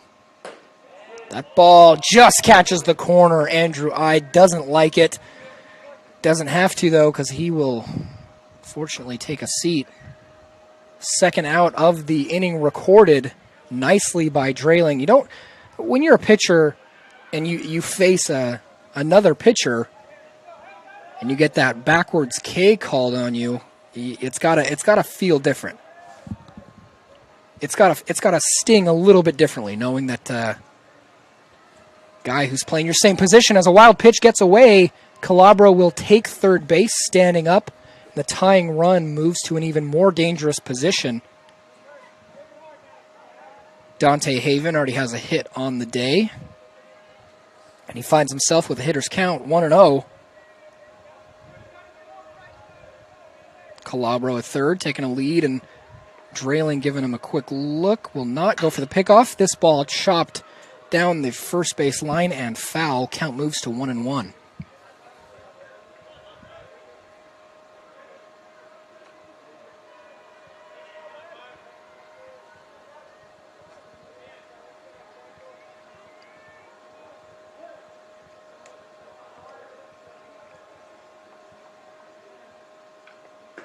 Drayling deals inside to Haven. Drayling does not like the call, though. Count moves to 2-1. Advantage Haven for the moment. This ball smacked very high, and as it's 2 outs, the runner will come home either way, as the final out is recorded. And that will retire the side as we move to the top of the 6th. Here on Table Rock Sports, we will take a quick break, but leave you with a look at the scoreboard. 6-5 is the lead for the visiting Ashland Grizzlies. 9 hits and 2 errors. Grants Pass only with 2 hits on the day, but pretty solid defense. We'll be right back here on Table Rock Sports. Chrysler Jeep Dodge of Medford. We've stocked up with over 200 new vehicles from Chrysler, Jeep, Dodge, and of course, Ram trucks. Choose from one of our largest inventories ever of new Jeep Cherokee 4x4s. Test drive a new Ram 1500 and see why Ram is Motor Trend's back-to-back-to-back three-peat truck of the year. And remember, we've added the convenience of test drives from your home and an online process to purchase and deliver your new vehicle. You'll find the new vehicle you want at the low price you deserve. Only at the Lithia Chrysler Jeep Dodge of Medford Superstore. Dear Dad, I was afraid to say this to your face, but I heard you yelling again from the stands during my game. You were shouting at the coach, the refs, even the other parents. It embarrasses me when you yell at everyone. It really stresses me out. I love sports. I love my team. I just want to play, but not if you always lose your temper. Love, Katie. Know your role. Learn more at southernoregonsports.com.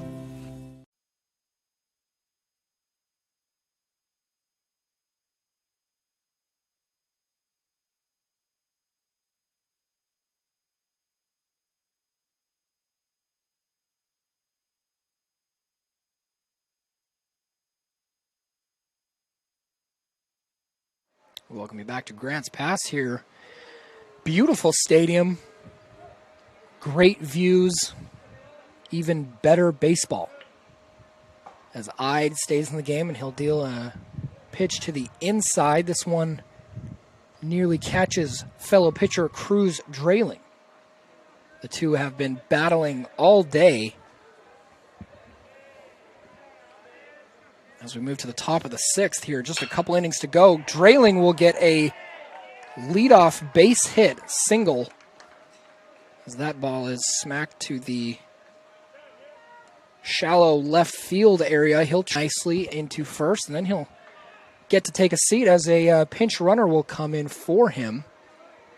Been seeing a good amount of pinch runners here so far this afternoon. Number 11 will step in, Keller Bloodworth.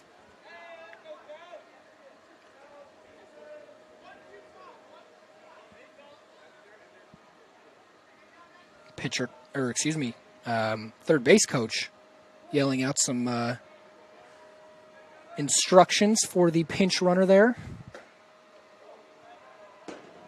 Bloodworth shows bunt but pulls away. Count moves to 1-0. This is not the position you want to be in if you're Grants Pass. Down a run, no outs, runner on first. Only a couple innings left to play. Andrew Ide has been on the mound all day for the Cavemen, and he deals here. Bunt is shown again. Runner's going to go anyways, and he is called out. Another throw down at second base, successful for the Cavemen. That'll clear the bases, and wow, that's the exact turnaround that you want to see. Just as I was saying, this is not the position you want to be in if you're the Cavemen.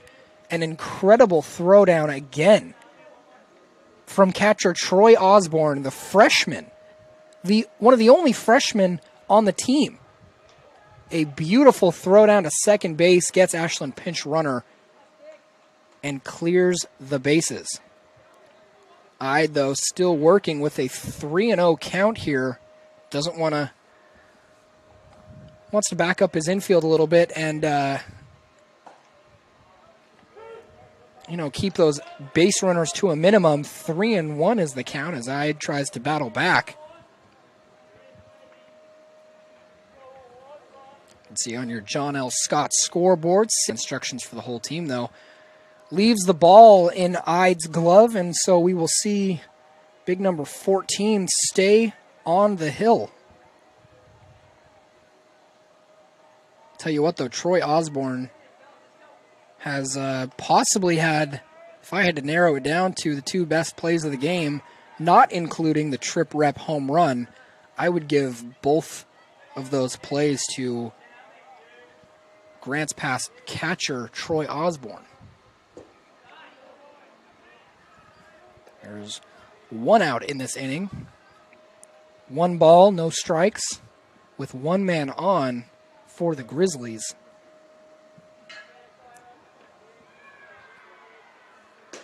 Ide deals a strike on the outside corner, very similar to the pitch that was called a 4th ball that sent Keller Bloodworth to first base, but hey, you win some and you lose some, I guess.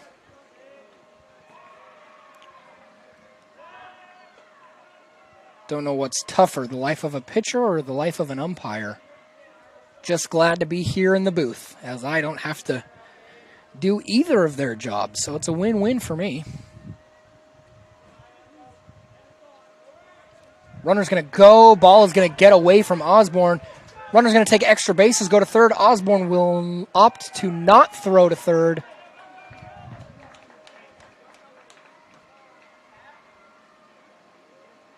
Time is called, and Bloodworth will run back to second, where he'll pick up his helmet. Rest assured, Grizzlies fans, he's safe at third. Just going to get the accessory that he dropped. Now we see a base runner on third. Ayera Nogues will step up to the plate. He has had a good afternoon. He's had a good amount of time spent on the bases, but this time he'll take a ugly stab and will be struck out here. Had a hard time, excuse me for that one, had a hard time following and keeping up with the pitch count just because a whole lot of action going on with stolen bases, wild pitches.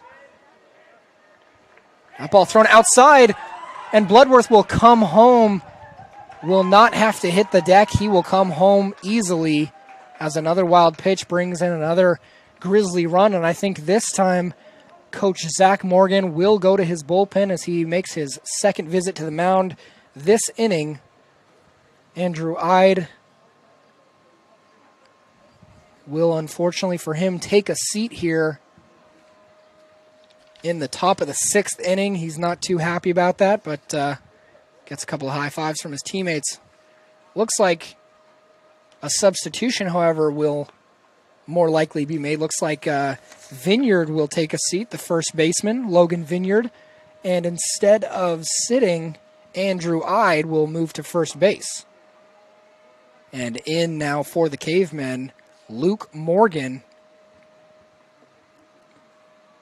Ashland hitters will pay close attention to the new man on the mound as he will take over for Andrew Ide with a 1-0 count. That 1 ball that we just saw was a wild pitch that brought Keller Bloodworth home, adding to the Grizzly lead 7-5.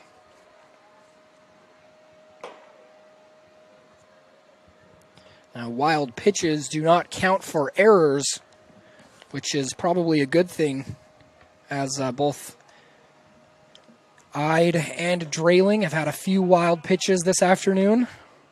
No batters hit yet, which is a very good thing. Minimizes injuries. So that's lucky to see, but there have been a good amount of wild pitches on both sides. 2 more warm-up pitches here, indicated by the home plate umpire. I've said it before, I'll say it again. Table Rock is grateful for our sponsors, as it is our sponsors who make this live high school athletic action available for you, the viewer, including our title sponsor, who today is Lithia Superstore Jeep Dodge Chrysler. Visit lithiasuperstore.com to find your next ride. Also, thank you to Siskiyou Cellular of Southern Oregon for presenting 7 locations to serve you, as they are also sponsoring our game today. So thank you to both Siskiyou Cellular and Lithia Superstore. As we resume, Luke Morgan will take over the pitching responsibilities, and he will deal ball number 2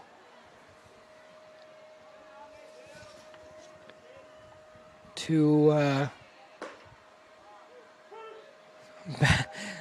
batter Dylan Anway, who after watching strike 1 sail past his eyes, gave a little nod to Morgan to say, all right, I'll take this seriously if you are. This ball slapped into center field.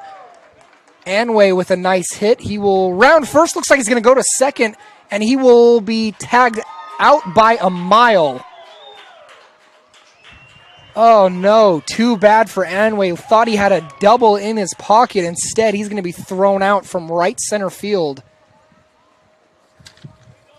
A great play by the Cavemen defense is going to keep a runner from moving to scoring position, and it's going to move us to the bottom of the 6th. The Cavemen will take over the hitting opportunities here. This is what the John L. Scott scoreboard shows as the game has played out today. 7-5 so far is the score. Grizzlies on top. The underdogs, not by much, but mainly because they are a 1-5 5A school. And the Grants Pass Cavemen, the home team, are a 5-2 6A team. So a bigger school, more of a player pool to select from, and a better record coming into this one. But it's so far the Grizzlies who have, well, scored more runs and off a good amount of more hits.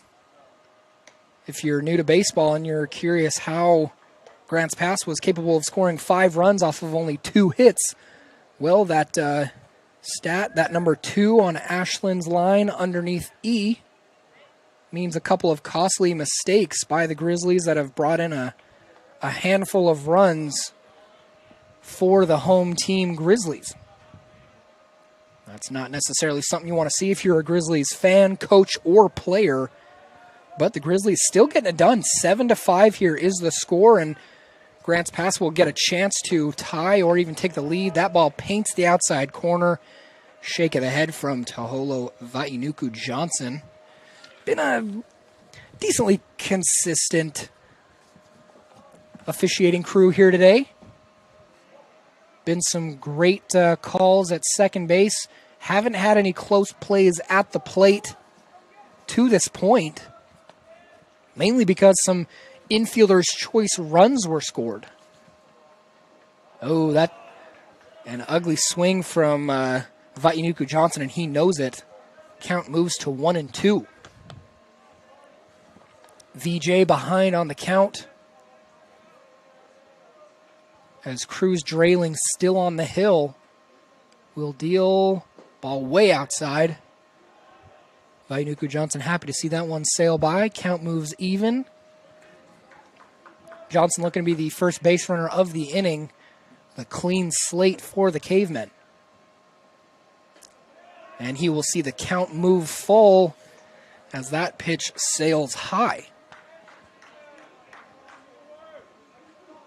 Vainuku Johnson done a good job to work his way back to a full count. The payoff pitch is on its way. and it's going to be slapped fair. Vainuku Johnson is going to get extra bases for sure on this one as he heads to second. Slides in safely. The big man records a double. And what do you know? Just like that, the Cavemen have their tying run at the plate with a man in scoring position. Ashton Durler, the senior, number 3,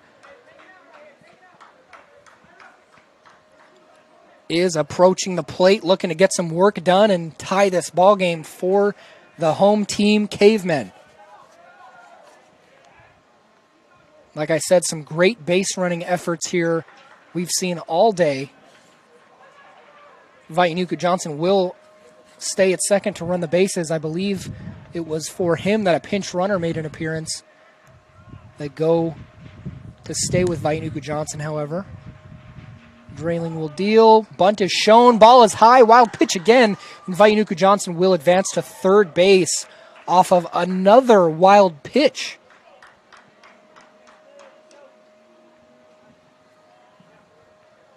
All respect to Taholo Vainuku Johnson as he has the third hit of the day for the Cavemen. This one poked foul by Durler. The count moves to 1-1. With no outs and a man on third base, this is exactly where you want to be if you are Grants Pass. Cavemen already went to the bullpen. Ashland has not yet, as a swing and a miss from Durler. Moves the count 1-2. Advantage Drailing for the moment.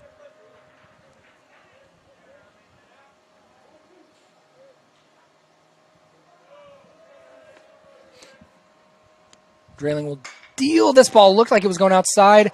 Second baseman bobbles it. Does get the out at first base, but Vainuku Johnson will come around to score 7-6 now as Grants Pass slims the lead down. The first out recorded of the inning. But with the price of 1 run.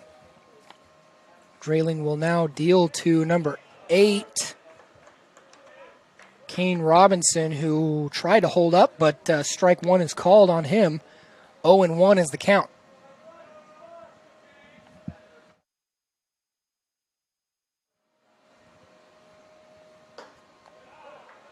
Drailing will shake his head at that one yet again. Some very gutsy body language from some pitchers and infielders. I don't remember high school players being as confident as this, showing a little attitude to the umpires, but nonetheless, we're seeing it, and hey, I don't mind it. I'm not an umpire. If you got an opinion, voice it. And Drailing, with a chip on his shoulder, deals strike 2. And another strikeout from Drailing as he cleanly retires Kane Robinson there and puts 2 outs on the board. Next up to bat is a unfamiliar face, the substitute pitcher who will slap the first pitch that he sees into center field. This will retire the side and move us to the top of the 7th inning. We've got a 7-6 ball game here, so we will most definitely be seeing the last half inning of the game here in just a few minutes. You're going to want to stay with us because if the game ends anything like it's been so far, we've got a good one coming at you here at Table Rock Sports. We'll be right back. In RBTD all my life. When we moved to Talent, that's when we purchased our house. All those memories were in that little spot for 17 years. Everything in that house, all our firsts, everything gone. Now more than ever, with so many families being displaced, their kids will still be able to come to school to Phoenix and Talent because they'll be able to use RBTD. Fuel your daily adventure at My Circle K, powered by GP Energy. Whether it's morning motivation to get your day going, adding crunch to your lunch, fueling up for a road trip, your journey begins with My Circle K, powered by GP Energy. So your workers' comp claim was denied. Or was it accepted?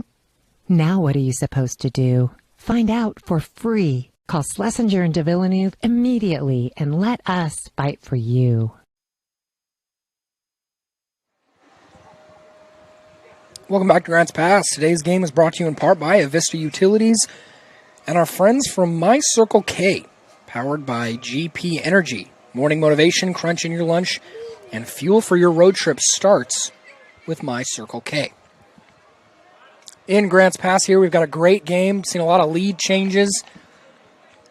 The most recent one, though, Ashland taking the lead from Grants Pass a couple innings ago.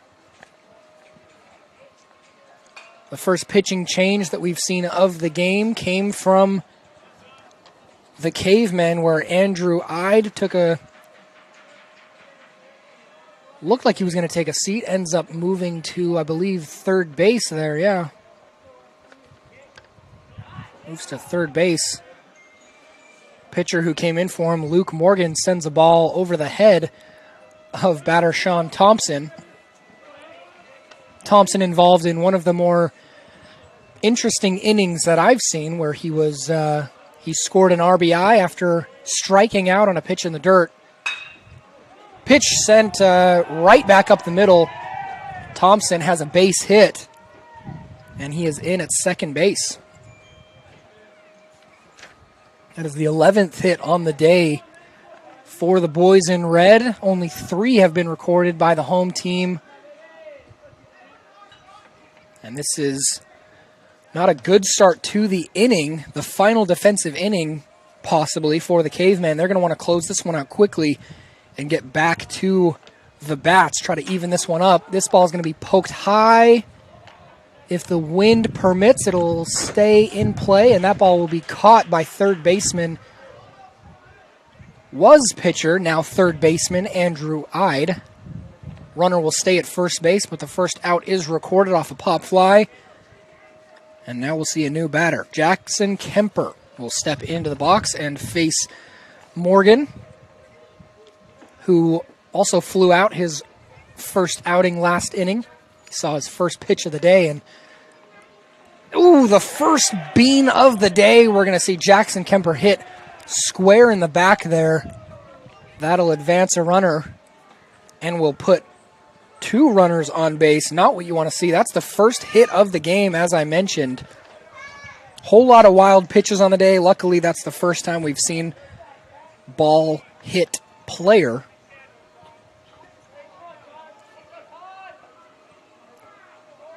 Luke Morgan, one of the only freshmen on this team. The other, his counterpart, Troy Osborne, catcher. So a couple of 9th graders here surrounded by upperclassmen, going to be doing a majority of the handling here. This ball, again, right over the visor of number 4, Tyati Williams.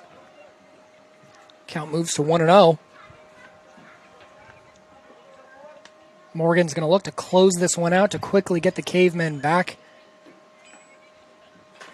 in the hitting corner. Ball deflected and hits Osborne in the face. Umpire makes sure he's all right, and I believe he is. Count evens at 1-1.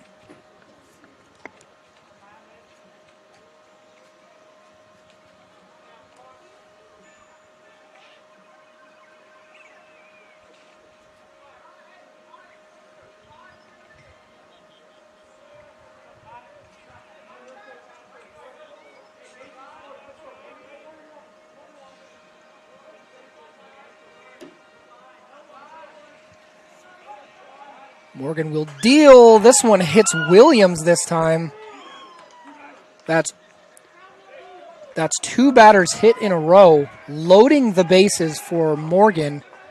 Umpire will have a small chat with Troy Osborne, maybe letting him know, hey, not many more of those can happen.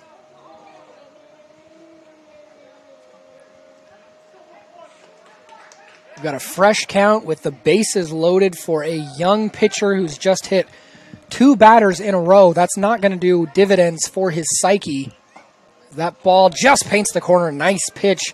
Nice recovery there as Trip Rep steps into the box, and if you've heard his name a few times today, that's because, well, one, I like saying his name. It's a cool name, Trip Rep. Second of all, he hit about a 450-foot bomb, and he chops a ball to the right side, just smacking his coach in the shins.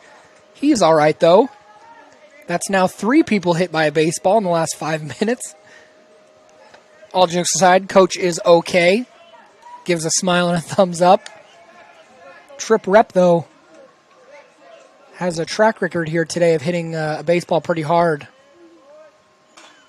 As another deflection, he'll stay alive. The count stays 0-2.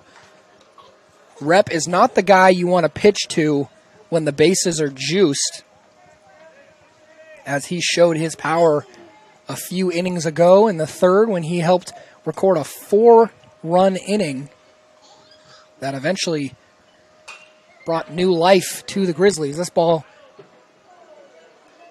is going to be sent over the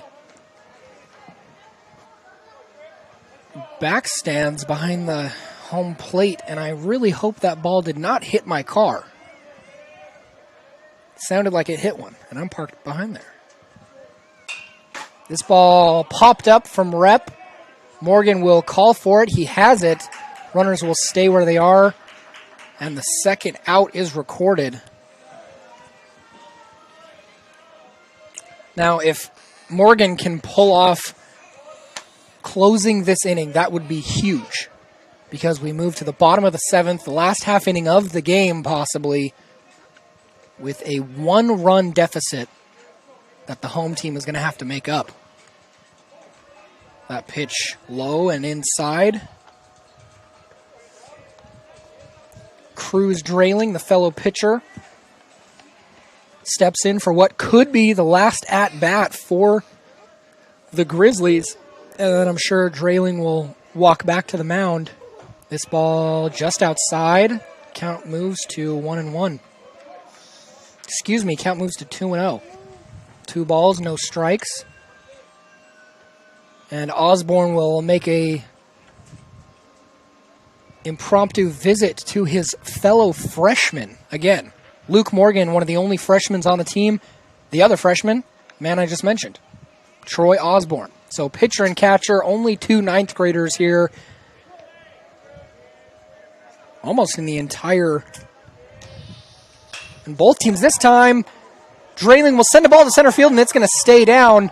Looks like 1 run at least will score. A second one will come home, and he will be tagged out, shoved to the ground as well. Not without 1 run scoring, and I believe that was Michael Nixon who was tagged out for Ashland. As we move to the bottom of the 7th, that could have been a whole lot worse. Fortunately, though, a great throw from center field and a tag made on Michael Nixon. So, not the best case scenario if you're Grants Pass, but damage control was done. Only 1 run scored. 2 men left on base off of a great hit into center field. That's the 12th hit of the game for the Grizzlies. We'll be right back after this for the final half inning of the day. Way to ride would be just to get on the bus and go. RVTD helps me to be independent. The bus goes everywhere I need to go. I've become pretty good friends with even some of the drivers. They really care about the passengers. I have to use the power wheelchair, which makes it convenient to have to ride the bus because they have the ramps that go down so you can get on and off really easy. I feel very safe. Now more than ever, RVTD is a very important part of this community. I don't know where I'd be without it.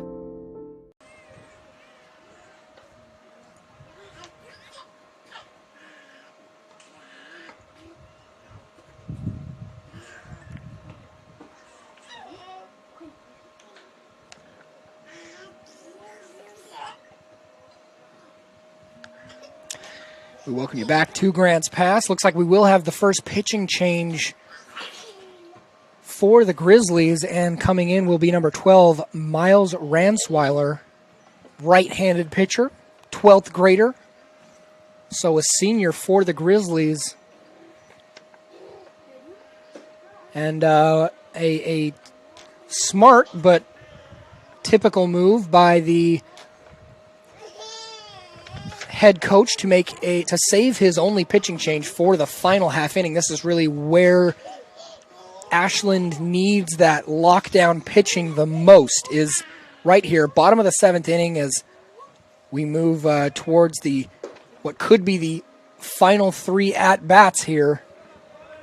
And these are the 3 biggest at-bats of the game by far, as a 2-run lead is so far being sustained by the Ashland Grizzlies over the home team, Grants Pass Cavemen. Cavemen will look to even this one up or even take the lead with a walk-off, score 6-8. The Cavemen only having recorded 3 hits on the day, and the 4th one right on cue. That ball is going to stay fair, was right along the third base line. And what a way to lead off the final half inning with a hit. Ashton Derler there pokes one, literally could have bounced on the paint of the grass. And he starts us off nicely with a leadoff single. No outs, 1 man on, and a fresh count here for Grants Pass, number 10, Jet Hood. He watches a strike sail by as Ransweiler gets his first real pitch in, as the first real pitch he sent was smacked immediately down the left field line for a base hit.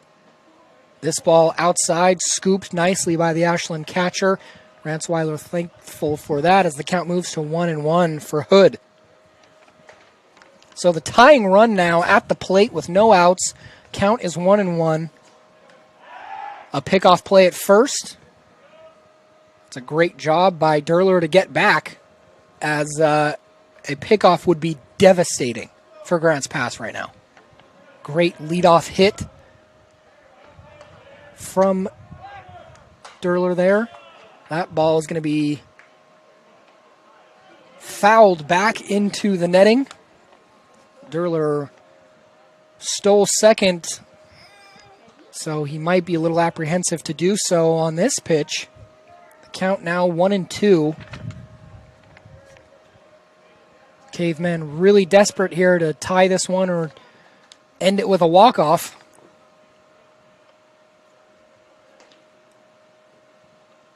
This timeout is now taken. We'll see a ball somehow got over the outfield fence. Needed some assistance from the Ashland right fielder. Count is 1-2 for pitcher Miles Ransweiler. He goes for the pickoff again. Nothing doing as Derler gets back in time. Jet Hood at the plate with a 1-2 count. So it's a pitcher's count with a runner on first. Ransweiler goes back for the pickoff again, really wanting to get that guy off the bases. So we see a little bit of support from the fans here in the stands saying strike the batter out. Ransweiler appreciative of that, and I'm sure the Cavemen are appreciative of that. No outs. And now the count cleared by Jet Hood, who was just hit by a pitch. The first HBP from the side of the Ashland Grizzlies. First player beamed on the side of the Cavemen. So very much a devastating blow. Now brings the winning run to the plate. 2 men on, no outs. Could be a major moment here for Grants Pass batter, who I believe, yep, that's Troy Osborne. He's showing bunt, puts one down. That's going to advance both runners to second and third. So now we have 2 runners in scoring position. Once again, the winning run is at the plate with 1 out. The double play is not so much an option for the Grizzlies here. We might be seeing some fireworks here in Grants Pass. Either that or we will see a devastating but rock-solid defensive play by the Grizzlies. Either way, we have got some great baseball here ahead of us in the next just couple of minutes. You're not going to want to go anywhere. As Miles Ransweiler, this is his first and only inning of the game so far. He's faced 3 batters. He's retired none. But a sacrifice bunt. Well done by Jet Hood. And now fellow pitcher Andrew Ide, who pitched the first 5 innings of the game, is now up. Faces a... Pops that one up down the right field line. First baseman's going to record the out. 2 outs now. My goodness, things are turning and changing faster than I can keep up with. What could be the final batter of the game, left-handed hitter Dante Haven steps up with 2 men on, both in scoring position, and the Cavemen need both of those runs like a fish needs water.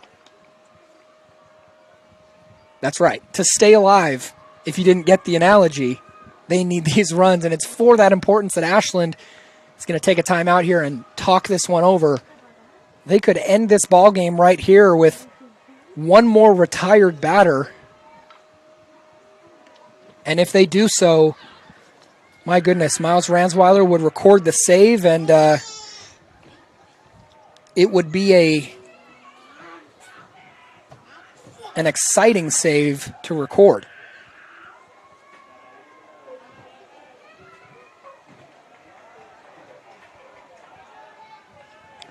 So here we are. A fresh count, 2 outs, 2 men on, winning run at the plate in the bottom of the 7th inning. The biggest at-bat we've seen, most important at-bat by far that we will see. That ball is outside. Ashland catcher looked to paint the corner. Count moves to 1-0. Dante Haven at the plate. That ball is called strike 1. Count moves to 1-1. Haven didn't like the call. The ball looked like it could have been called low, but game time decisions for not just the boys in blue and red. Strike 2 swung on. Dante Haven took a major cut at that one. And now Ransweiler has the opportunity to retire Haven and end this ball game with 1 pitch. Shakes his cap, decides on what ball he wants to throw. That ball is slapped down the first base line, foul. I think everyone's heart dropped, at least mine did there for a second.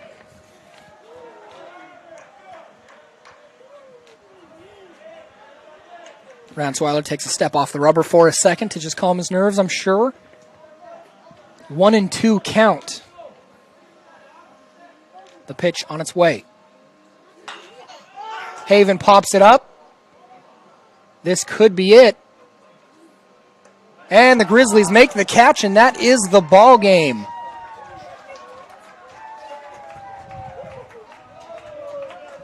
And that will do it. Here we are in Grants Pass as the Ashland Grizzlies take one. Not so much take one. You could say they took one, as it was an intense game. The lead up to the game, though, probably had us all thinking that Grants Pass was going to take this one. Home team, 5-2 on the year. They're a bigger school, a 6A ball club, whereas Ashland, with a worse record, 1-5, and a 5A school, coming in off the road with a worse record and a smaller pool of players to pull from. And this game ends 8-6 with the Grizzlies stunning the Cavemen. Great pitching, great hitting. You can see the difference there on the stats. A couple of defensive errors by the visiting team, 2 to be exact. Grants Pass, meanwhile, was perfect on the defensive side, but only recorded 4 hits. 4 hits with 6 runs. Meanwhile, the Ashland Grizzlies record 12 hits and 8 runs. So the big difference here came from the bats. Had all around pretty good defense, some pretty good pitching, maybe a few errors, a few pitching mistakes, some wild pitches, stolen bases, but all in all, a great game here in Grants Pass. Unfortunately, the Cavemen are going to see this one out and add one more to the losing column. They'll move to 5-3 on the year, while the Grizzlies will improve to 2-5. A couple of players will shake hands. Got some more exciting ball games to be talked about to you here on Table Rock Sports. We're excited to continue bringing some coverage here as the end of this one comes with a 8-2 victory in favor of the Grizzlies. Again, I'm Brigham Harris saying so long from Grants Pass. This has been a production of Table Rock Sports. Joe Brett is the executive producer of Table Rock Sports, and we're grateful for, again, all our viewers and everyone who supports us. Again, great game here in Grants Pass. The visiting Ashland Grizzlies will take this one 8-6. We'll see you next time on Table Rock Sports.